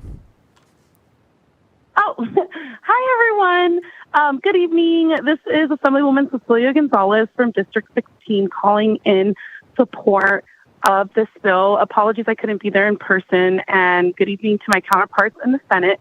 I very much just wanted to talk about what Senator Harris said about us being on Medicaid. So I am currently on Medicaid. I work as a teacher and educator, and I also work at the University of Nevada, Las Vegas. And as you know, I am unable to take my compensation and benefits during the legislative session. I also don't have, I recently just got married, but prior to that, I don't have or have had the opportunity to be on someone else's insurance. I'm also over the age of 26. And so, I think this bill is critical. Like Senator said, we're already paying for our legislators, like Assemblywoman LaRue Hatch said. It makes it so that only a certain type of person can serve in this legislature. And so I really hope that you all consider this policy and support this bill. Thank you so much. And thank you, Assemblywoman, for joining us over the phone. We will go to the next person wishing to testify in support of Senate Bill 320.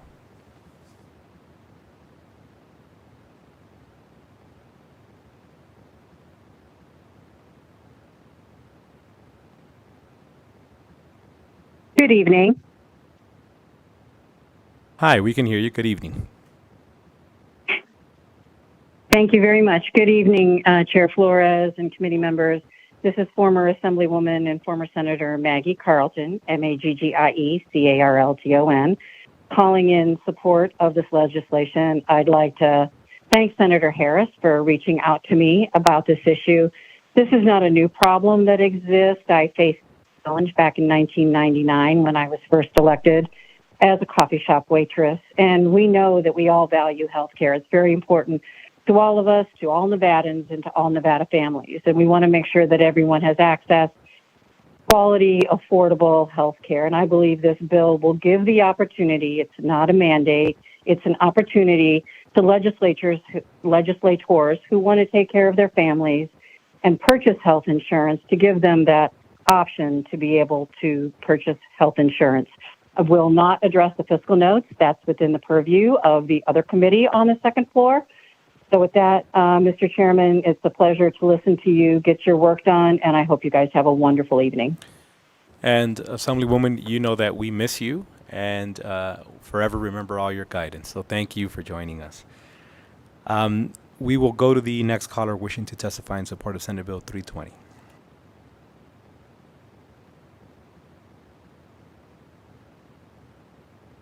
There are no callers choosing to testify at this time.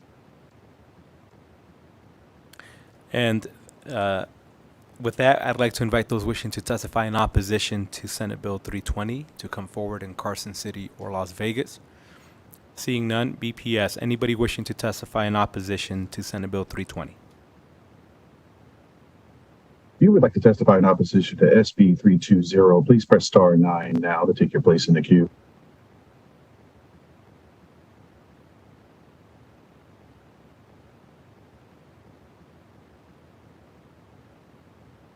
The public line is open and working. There are no callers at this time. Thank you. And we'll stay on the phone. Those wishing to testify in the neutral position for Senate Bill 320. Hello, Chair Flores, members of the committee, and Senator Harris. My name is Natalie Wood with the National Conference of State Legislatures. It's a pleasure to be with you today. I was invited to be here to provide information to the committee and take a position of neutrality on Senate Bill 320, as NCSL does not advocate for or against state legislation. We are a bipartisan organization. We are your organization. We're comprised of and we serve all legislators and legislative staff in the U.S. states and territories. We assist our members with nonpartisan research and info. We act as a forum for you and staff to learn from each other. We serve as the voice of state legislatures at the federal level, and we support a strong and independent legislative branch. My role at NCSL is to direct our Center for Legislative Strengthening. I like to tell my parents when they ask what the heck it is that I do, that we are really NCSL's hub for research and analysis on legislative operations and legislative management. And thus one of the many topics we work on is legislator compensation, a nuanced issue. We collect salary and per diem information annually and information about other forms of legislator compensation, including health benefits, every other year. Our most recent information was collected in 2021. It can be found on our website, and we launch our 2023 survey tomorrow, actually. So the caveat with the information I'll share is that it could thus change once we get to analyzing those 2023 survey results. Health insurance is a benefit offered to legislators in all states but 3, and of those that offer it, most, 80%, provide legislators access to the same options that state employees can choose from. From there, like most things health insurance related, the devil can be in the details. So I can speak to just generalities from state to state. There are 3 general approaches legislatures report using, which are the first, health insurance is available at the legislator's expense. It's at least 7 states.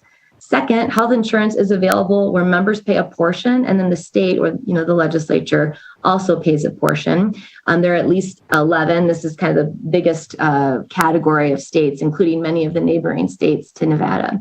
The legislator state contribution split can vary. For example, in Louisiana, they report that it's a 50-50 breakdown. In Pennsylvania, members pay 1% of their salary for various different insurance options, including healthcare options. Health insurance premium coverage is available at no cost to legislators in at least 2 states. In Maine, the legislature pays for 100% of the members' health insurance premiums. if he or she opts in and completes the carrier's health premium credit program requirements. And the legislature will also cover 50% of dependent premium costs if that caveat's not met. And for newer legislators, it can go down slightly to 95% for the members. In North Dakota, the state covers 100% of health insurance premium costs for all state employees, and legislators are included for purposes of this benefit within that category. South Dakota, Vermont, and Wyoming are examples of legislatures that do not offer health insurance options for their members. The Vermont Senate is currently considering a bill that would change this, along with several other compensation-related changes. And earlier this year, the Wyoming Senate considered, but did not pass, a measure that would have allowed the legislators to obtain group prepaid plans, it's getting late here in Denver, or insurance for life, health, and various other types of coverage. Legislator compensation is always a topic of interest to our members, and more broadly, it's been a topic of consideration in many legislatures over the past year, including Alaska, Georgia, Kansas, Minnesota, New York, and Pennsylvania. Thank you again for inviting me to speak, and I welcome any questions. And thank you for joining us and providing that testimony, expert data. Appreciate it. Anybody else wishing to join us in the neutral position for Senate Bill 320?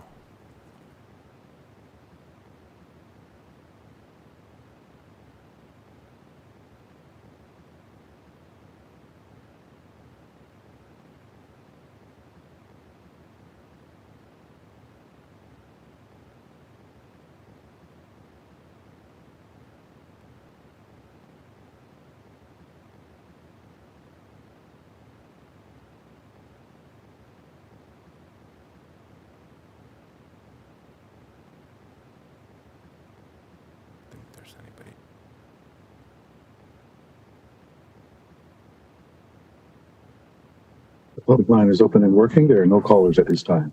Perfect. And I'll have Assemblyman Watts, please, any closing remarks? Thank you very much, Mr. Chair, members of the committee. Howard Watts for the record, pinch hitting for Senator Harris as she is in another committee right now.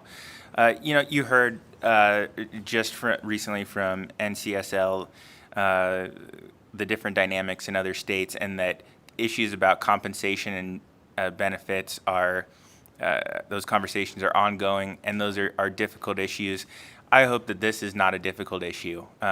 After extensive conversations about this, I feel that healthcare coverage should be the one thing, and again, really applaud the efforts of Senator Harris to this point in getting that broad, diverse support for this legislation to come before you. It should be the one thing that we can all agree on. I hope that we can get unanimous support for this and ensure that legislators, like all other state employees, have access to state health coverage at the same premium rate. And you heard the stories from other current and former members of this body.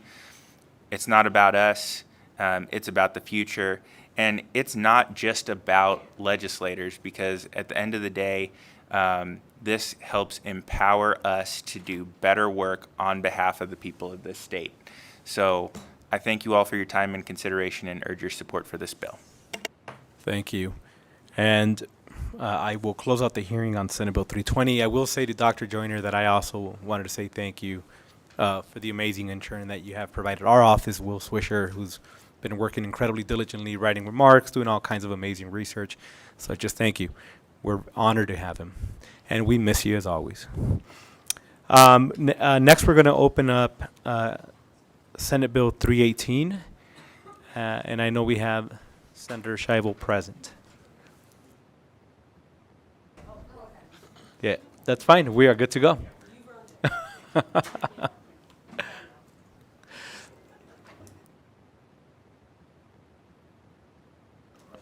Whenever you're ready, Senator.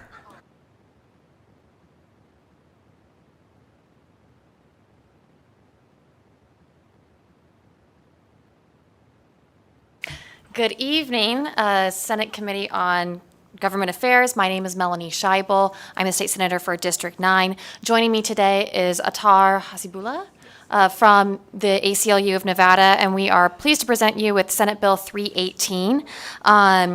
This bill authorizes the governing body of an incorporated city to impose an annual surcharge on users of the sanitary system, better known as a sewer tax, and use the proceeds of that surcharge to be provided for affordable housing to the homeless or indigent community within that city. On any given day, there are estimated nearly 7,000 people experiencing homelessness in Nevada, and roughly 20% of those people are experiencing chronic homelessness and have been unhoused for years. The crisis is only going to rise as housing becomes more and more unaffordable for the average Nevadan, and it's a harsh reality that what we are doing is not enough to support our communities experiencing homelessness, and it's time that we've come up with a funding mechanism to put our money where our mouth is and support all of the policies that we've been working hard to pass over the last 4, 6, 8, many years to address homelessness throughout Nevada. While there are great entities and people working tirelessly to deliver across the state, the lack of resources continue to be a problem. Some states have introduced taxes and surcharges on various services that have raised millions of dollars to help support homeless communities and address the lack of resources. With additional funding, we can support organizations like the ACLU, the Nevada Homeless Alliance, and others that provide crucial services to assist people experiencing homelessness. This bill is a step in that direction to give cities the option to raise this money to utilize within their communities to address the serious and growing problem of homelessness throughout the state of Nevada. The bill is short and to the point. It allows the governing body of an incorporated city in Nevada to impose a surcharge on the use of sanitary systems and to utilize the proceeds to provide services or affordable housing to homeless communities. The annual surcharge will be in addition to pre-existing fees and shall not exceed $25 multiplied by the equivalent residential unit for user. And with that, I would like to turn it over to my co-presenter to provide some more background and information. Thank you, Senator Scheibel, and thank you to the members of the committee. For the record, my name is Attar Hasibullah, first name spelled A-T-H-A-R, last name H-A-S-E-E-B-U-L-L-A-H. I'm the Executive Director for the American Civil Liberties Union of Nevada. I'm also a civil rights lawyer by background. Just the nexus behind this bill. Initially, Assembly Bill 73 in the 2019 session was introduced as a measure to do two things: to allow municipalities the ability to implement a sewer tax and to create an additional portion of a real property transfer tax that would be diverted into homelessness services. As a result of that language during that session and whatever ended up happening, that bill didn't move forward in that iteration. A working group was created to assess the impact of what was occurring. We're now 4 years later, and the situation with the number of homeless folks we have in the state of Nevada has not improved. In fact, Nevada had one of the highest growing rates of sheltered chronically homeless individuals between 2007 and 2021. According to the report, Nevada's rate increased by 260.7% over that 14-year period. Compared to 2019, our numbers have increased again. We are 4 years down the road. There have been no additional direct revenue sources created, and this bill is important. Look, I represent the ACLU. We don't love taxes in every situation either, right? Nobody likes additional taxes. But if you're 4 years down the road and you still don't have the ability to engage in meaningful revenue generation to fund these programs, we're doing ourselves a disservice. Homelessness and the challenges that the unhoused face in our community are not just an issue that becomes a moral or a justice issue, it becomes a public health issue. And we look at the actual fiscal cost associated with what occurs. For every 3 days on average that someone spends in an emergency room, the state is responsible, effectively in this scenario, for paying between $7,000 and $10,000. We are doing ourselves a disservice by not creating flexibility in terms of addressing these issues. This bill is narrow for a specific reason and only creates enabling legislation so that local governments can decide on their own, because we recognize that this legislative session is going to go for 120 days, and who knows what will happen in the remaining period of time before we hit the next session. We are not prepared to deal with the emergencies in that scenario because the revenue generation continues to fall short.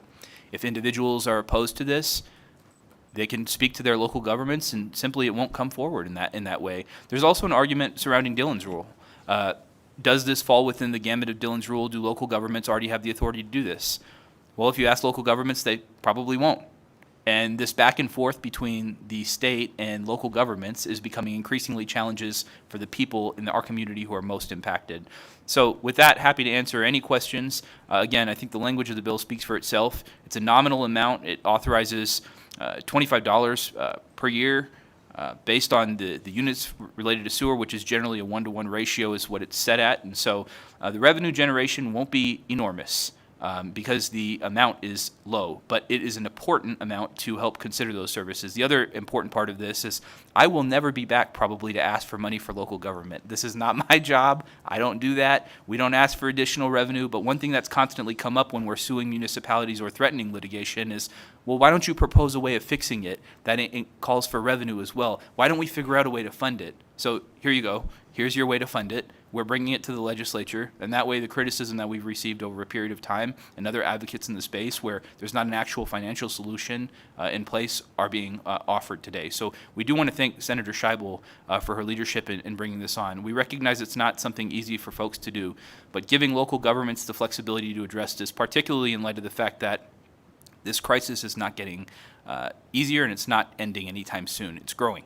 And we don't have the revenue to keep up with that crisis. So allowing these local governments to determine if they want to implement such a sewer tax, and then on top of it, figuring out how to spend that money. There's no provisions for how it must be spent, only that it must be spent on this specific subject, right? So I have no more control over this as a presenter, and the senator would have no more control over this than anyone else. It's for local governments to decide. But really, they do need this stream of revenue. And for as much as I will publicly criticize what's happened with respect to the way we address issues related to our unhoused community, a lot of the folks within these municipal governments are doing the best they can, particularly our divisions of homelessness services. We've seen the amount of work that they put in, and they get a lot of flack, and they try to do a lot with very, very little. But we can't continue to do this cycle over and over and over.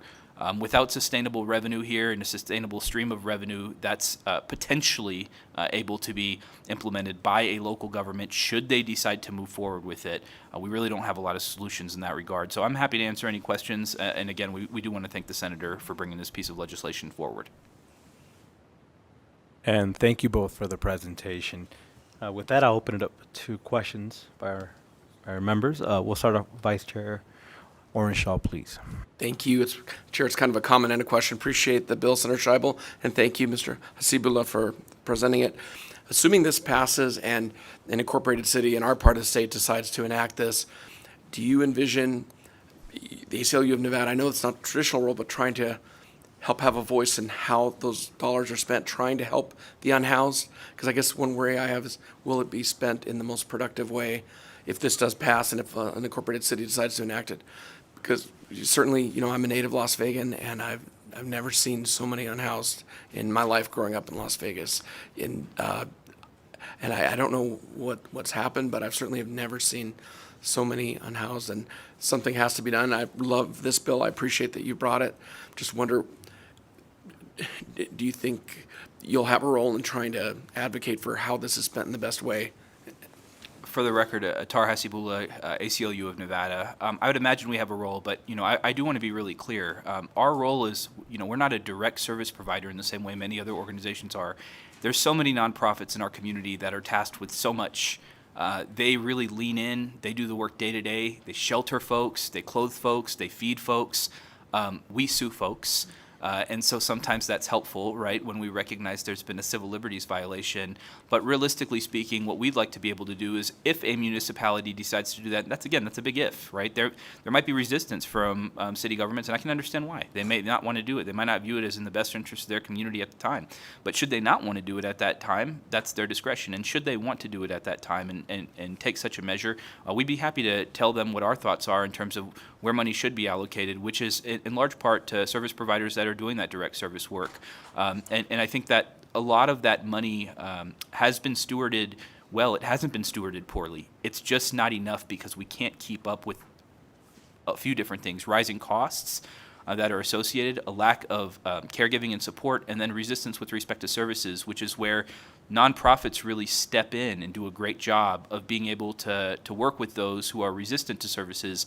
A lot of times we hear that phrase, resistant to services. Folks are resistant to government services. That doesn't mean they're resistant to all services. That's a key distinction. So public-private partnerships, even in that regard, with nonprofits and local government could be an effective tool in addressing some of these issues as well. There just needs to be sustained revenue to be able to support it. So I thank you for the question.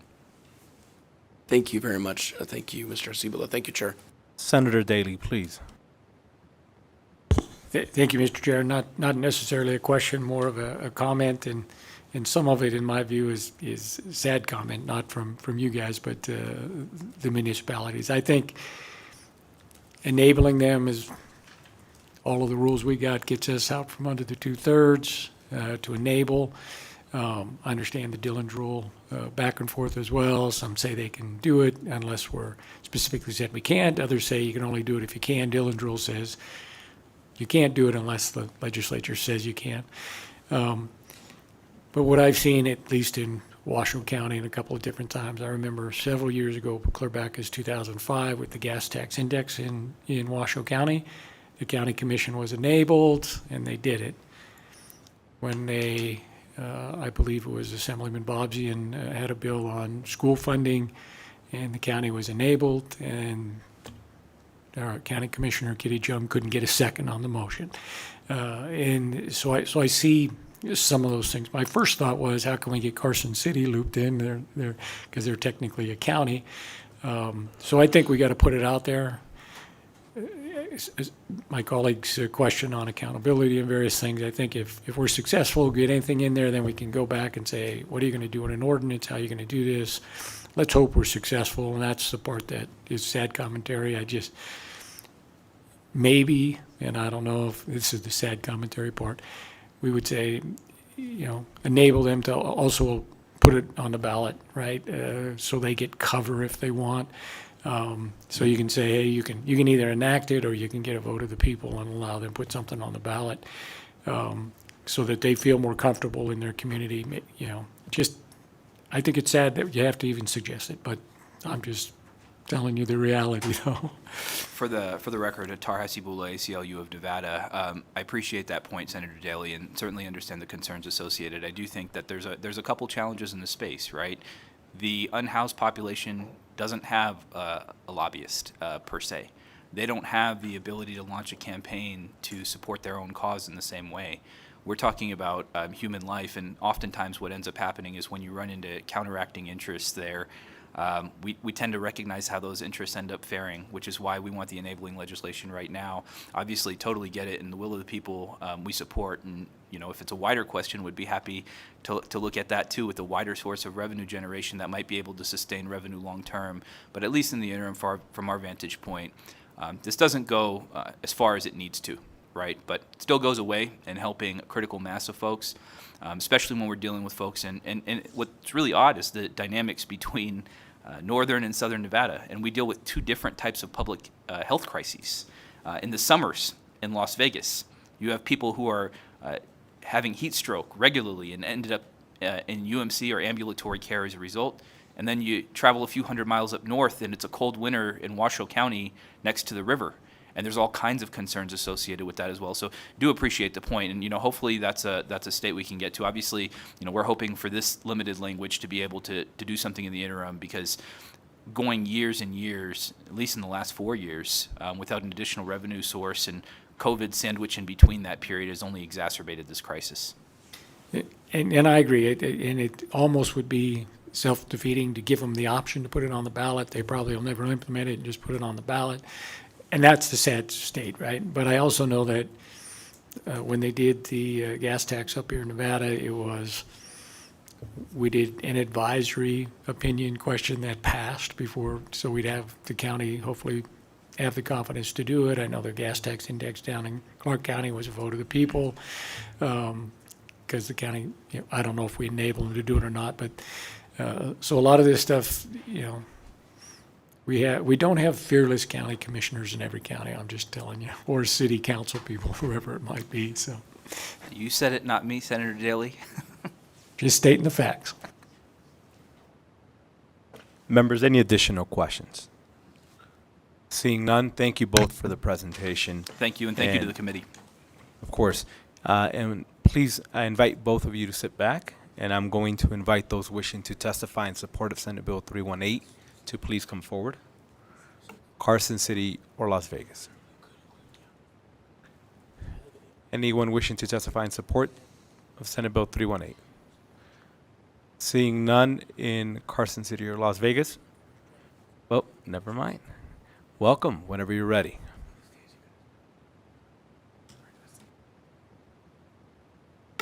Sorry, Mr. Chairman, got caught up in the rush of people. Randy Robinson, Director of Government Affairs, City of Las Vegas, in support. And thank you for joining us. Anyone else wishing to testify in support? Seeing none, we will go to the phone. Those wishing to testify in support of Senate Bill 318. If you would like to testify in support of Senate Bill 318, please press star 9 now and take your place in the queue.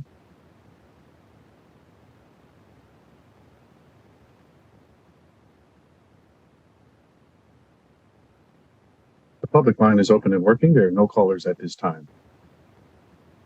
We'll stay on the phone. Those wishing to testify in opposition to Senate Bill 318. If you would like to testify in opposition to SB 318, please press star 9 now to take your place in the queue.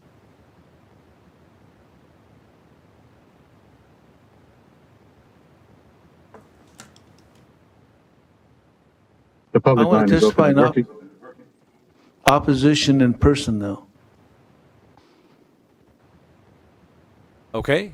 I think we missed somebody. We don't have anybody on the phone, but we do have somebody in Las Vegas. Whenever you're ready. Okay, I'm testifying in opposition. Okay, first of all, you know, one of And the if I could have reasons you I got state your name involved for in the my record, community. please. Oh, my name is Al Rojas. I reside in Assembly District 12, Senate District 21. I believe that's Senator, or I don't know how to pronounce his last name. I live pretty much on the corner of Lake Mead and Hollywood Boulevard. And I come from Irvine, California. I'm a sixth-year resident of Nevada. I decided to retire here and start a home business. One of the reasons I got involved in the community was because of homelessness. And I'm going to tell you guys that just raising taxes for the residents is not the solution. The solution is to understand that when you have growth, 6% of your population has a mental illness. In Irvine, we don't have people living on the streets and on the sidewalks, but we do have people with mental illness. There are mental illness facilities there. The difference, the mistake that we're making here in the state of Nevada is that we don't recognize that 6% of the people have mental problems, that they're going to be a burden to society. We have 2.1 million people in the state of, in Clark County, Nevada, and that comes to approximately 120,000 people with mental illness. The persons that are supposed to be paying for that are the companies that are generating the most GDP or most revenue, which is the casinos. And you guys got to start asking them for money, not for the residents. They're coming over here making record profits. The city is growing, and they expect the residents to pay for all the bills. Those are the guys that should be paying for the money, and that's where you guys should be getting the money from. And you guys got to understand, 10% of the people are going to commit 90% of the crimes. We know that in Irvine. 6% of the people have mental problems. And when you accommodate for growth, when you get a new business and you're like, you guys are going to be getting the Oakland A's, that you got to say, hey, listen, you guys got to pay your fair share of taxes for the homelessness to help us out, and so should be the Golden Knights and the casinos.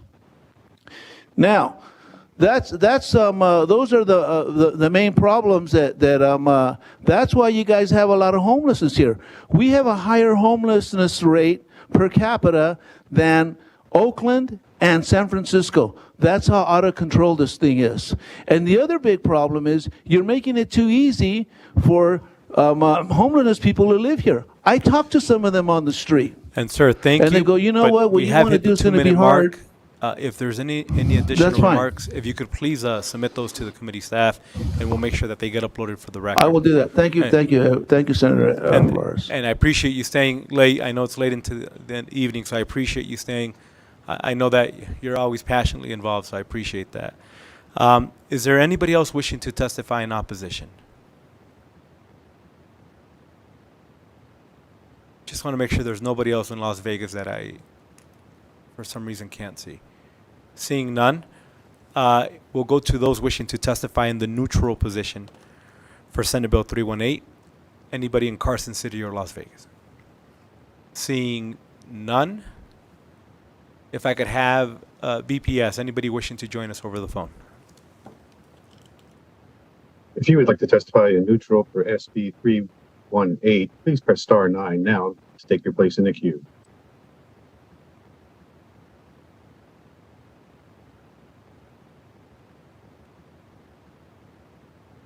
The public line is open and working. There are no callers at this time.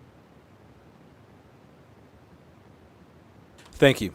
Any closing remarks we may have? Thank you for staying late to hear our bill. I think there's some more support online, so, don't count the people in the room alone. That's all I'm trying to say. It's been a long day. There are people online that love your bill. We got you, Senator. Shout out to all the people online supporting the bill. With that, we will close out the hearing on Senate Bill 318, and we will move on to Senate Bill 225. Team, we're doing great. We're almost there. Whenever you're ready, Senator. Thank you so much, Chair Flores and members of the committee. Once again, my name is Dallas Harris, and I represent Senate District 11. Just a quick shout out, not just to the members, but to the staff who has hung in there with us. We always appreciate you. Okay, so Senate Bill 225 is going to close us out this evening. This bill is really about keeping officers who have been decertified either in this state or another state from coming to Nevada and trying to be a peace officer here. Funny story, when I was looking at this bill, I called Post and said, hey, I want to make sure that we don't accept people who've been decertified for X, Y, or Z. And I need your guys' help figuring out what that X, Y, or Z should be. And Post's response to me was, if they've been decertified in another state for any reason, we don't want them here. The rationale, if you can't follow the rules in the state where you are, even if they're slightly different than the state of Nevada, what makes us think that you're going to come here and follow the rules? And so the very first piece of this bill is about when you come to Nevada and you seek certification, you have to file an affidavit. That affidavit must say that you're not disqualified from serving under our current NRS, that you have not been discharged, disciplined, or asked to resign from employment for conduct that would, under our state law, constitute reasons for revoking your certificate. And then we wanted to make sure we're also catching those folks who resign right before they get their certification revoked. And that's what you see in Section 2C. By the way, Mr. Chair, I forgot to mention, I do have an amendment that you all should have. It's a beautiful mock-up by LCB, and so that is what I will be presenting off of. Second piece of this bill is about ensuring that we are notifying the National Decertification Index. When officers here in Nevada are decertified, we want to make sure that if you get decertified, we are reporting to that index. We also wanted to make sure that Post is checking that index whenever someone makes an application here. And you may be thinking to yourself at this point, well, if we have the index, why do we also need the attestation? Here's why. Participation in the index is voluntary. And so we're not going to catch the entire United States if we just ask Post to check the decertification index. And so we're going to make sure we have you attest that you wouldn't necessarily otherwise be on that index. The next piece here is about marijuana usage. In Nevada, we decided we were going to legalize both medical and recreational cannabis. And since that time, we have spent a lot of effort in trying to destigmatize the use of marijuana. And I thought to myself, why would we ever ask an officer if they've used marijuana at any point ever in their life? I don't know if that's necessarily some magic indication of how great of a police officer you're going to be, especially if you reside in a state where it's legal, or may have come from another state where it's legal. And so in consultation with my law enforcement friends, we've limited it to after you filed your application, right? If you've decided to be a police officer and you're still toking it up, maybe that's some relevant information. But we won't have you ask prior to that point. Lastly, you'll see on page 5 and 6 of the proposed amendment, LCB has simply shifted some language from one section to another. There was a little bit of change in the language when they shifted it over, and so you'll see on page 7, the amendment takes the annual behavioral wellness visit language back to where it was originally struck on page 5. It reflects it directly.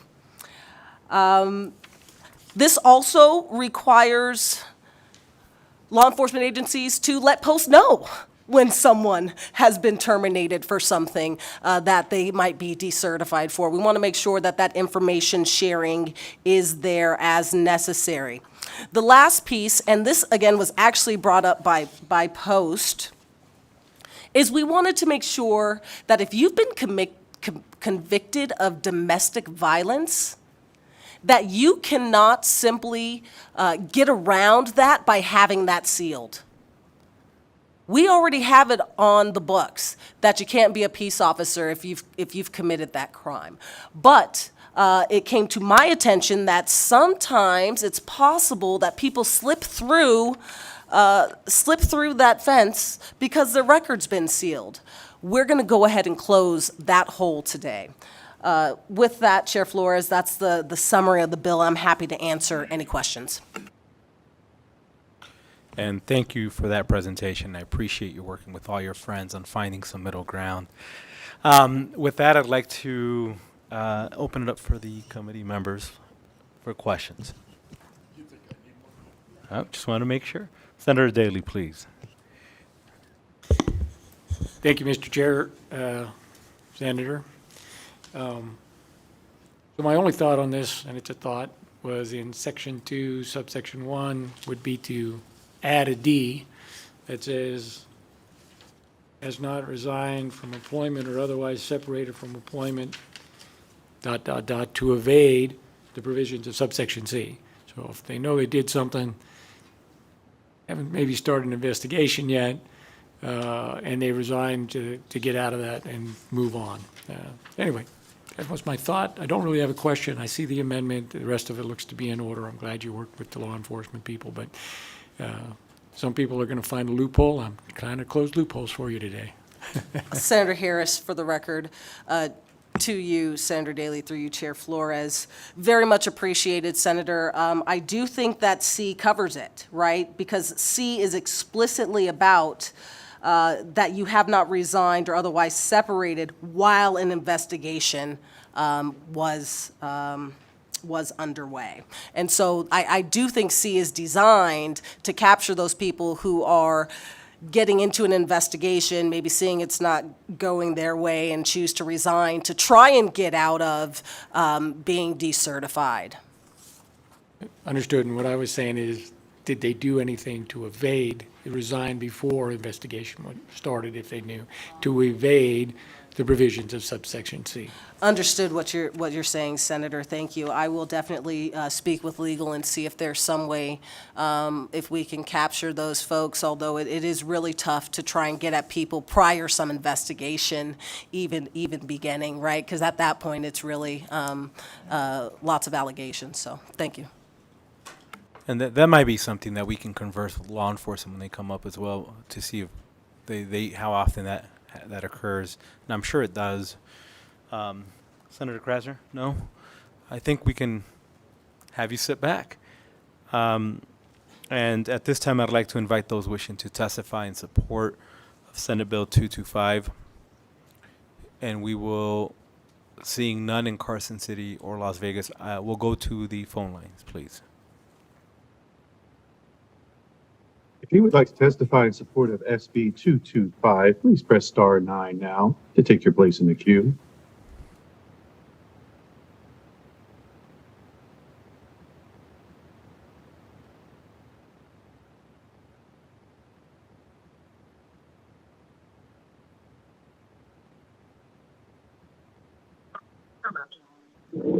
Anne Marie Grant, ANNEMARIEGRANT.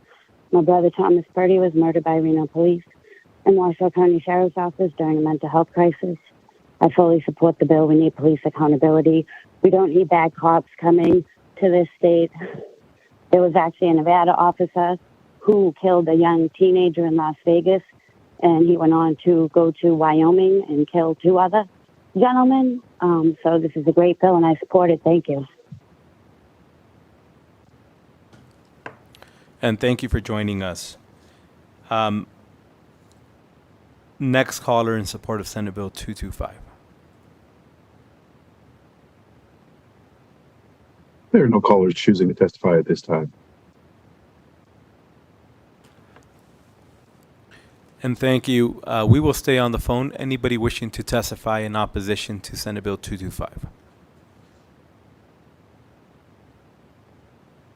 If you would like to testify in opposition to Senate Bill 225, please press star 9 now to take your place in the queue.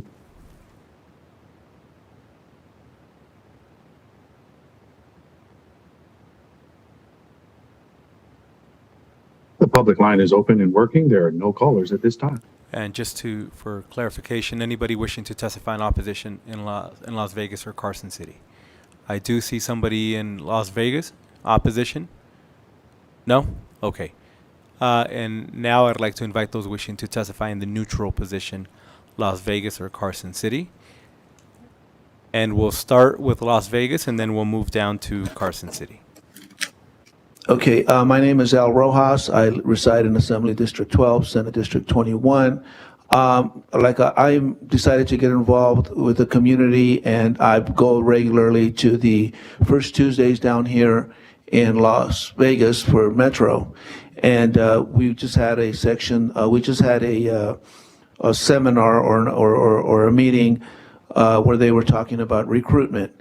And although I did come from Irvine in my whole adult life, I was raised in Los Angeles. And I just want to say that Metro is doing a very good job of reaching out to the community. I know, and I've confirmed it with many people, that the best communities are the communities in which law enforcement and the community have a good rapport and they're working together. And I don't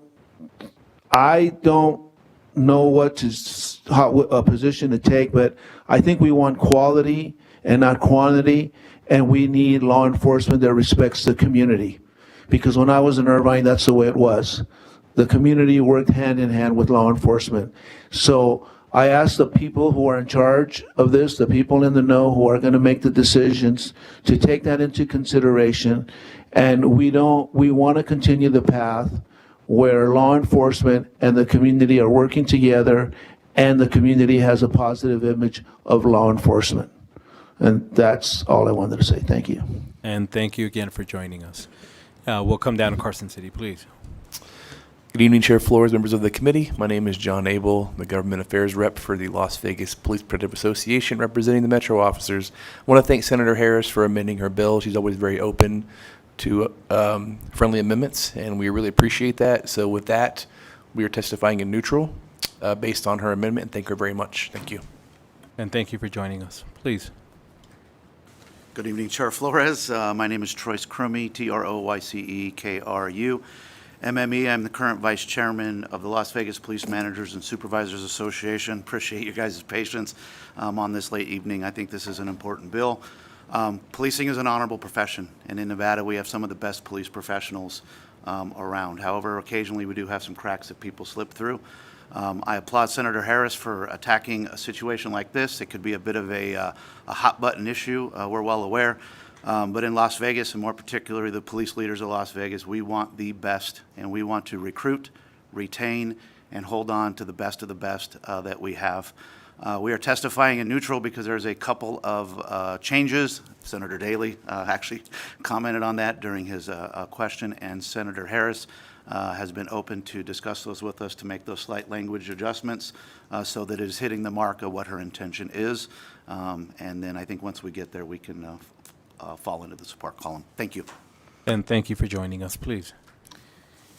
Good evening, Chair Flores and members of the Government Affairs Subcommittee. For the record, my name is Pamela Del Porto, P-A-M-E-L-A-D-E-L-P-O-R-T-O, and I'm Executive Director for Nevada Sheriffs and Chiefs Association. I'm here today to testify in a neutral position to Senate Bill 225 on behalf of Nevada Sheriffs and Chiefs and the Washoe County Sheriff's Office. We look forward to continuing communications with Senator Harris as we strive to work through issues to get to a position of support.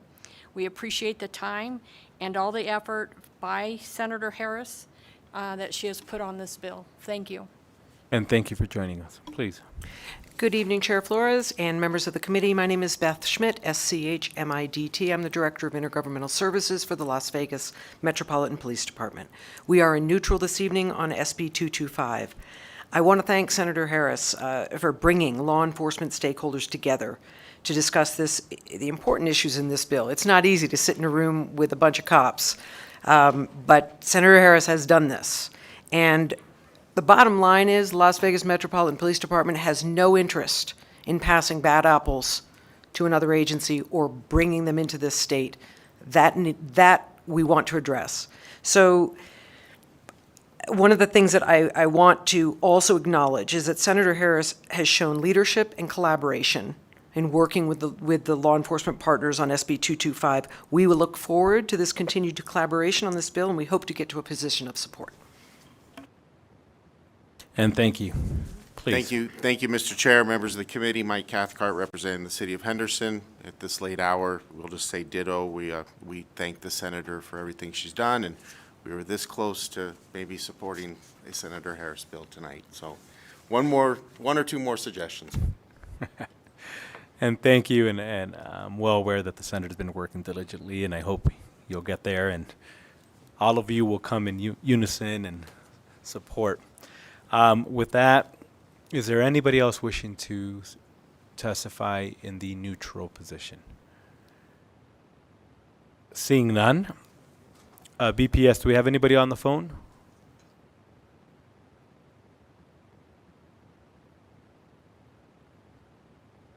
If you would like to testify neutral for SB 225, please press *9 now to take your place in the queue.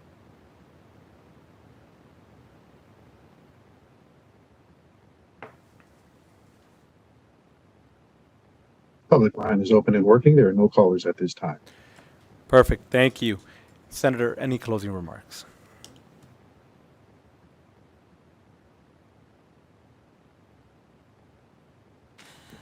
Thank you so much, Chair Flores. I just want all those who came in neutral to know that I appreciate them equally and very much look forward to finding a resolution to get them all the way there. I'm committed to it. I know they are as well, and I, again, just wanted to thank the committee. I now know why you call it the Hardworking Committee on Government Affairs, and I promise not to joke about it again. Thanks. And thank you, Senator. And by the way, the marathon today, we salute you. With that, we'll go ahead and close out the hearing on Senate Bill 225. The only remaining item on the agenda is public comment. Is there anybody in Carson City wishing to join us for public comment? Seeing none, we'll go to Las Vegas. Yes, I have a public comment.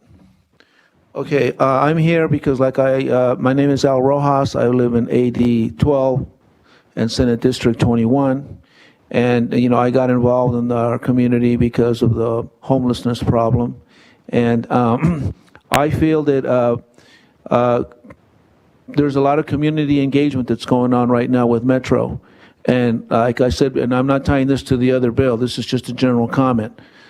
The best communities in the country have a good rapport between the police and law enforcement in the community. And the thing is that there's two issues that are happening here in Nevada that happened in Los Angeles, is that we were growing too fast. Los Angeles grew too fast, and they couldn't pay their bills, and crime grew too fast because of the fact that there was a bad rapport between the police and the community. So Metro is taking the different direction, and I'm sure maybe all the other police departments are also, and that is the community engagement. So I think that the fact that we're growing too fast can be addressed with two issues, is that I think we need funding. Maybe somebody can start a bill up in Carson City. Is all of our Metro's numbers are down except for murder rate, but everything is coming down, and it has a lot to do with community engagement. We need more funding for community engagement.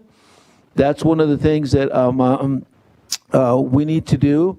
And then we also are growing so fast that I don't think that we having legislature sessions every 2 years is going to work in the long run. I think we should up it to legislation once a year, and somebody ought to start an amendment because we're growing way too fast. And we can't be living like we're going to be living with all these rules for 2 years. And the catalytic problem, the people breaking into cars, the people breaking into homes, home invasion. If you go to these Metro And First sir, Tuesdays, you hear all the problems. And again, thank you for staying. That's what I wanted to say. Thank you for joining us, Soli, but we Thank have you. hit the 2 minutes. Thank you. Thank you very As much. always, we appreciate All right, your bye-bye. testimony. Is there anybody else wishing to join us for public comment? Seeing none, we will go to the phones. Anybody wishing to join us for public comment over the phone? If you would like to provide public comment, please press star 9 now to take your place in the queue.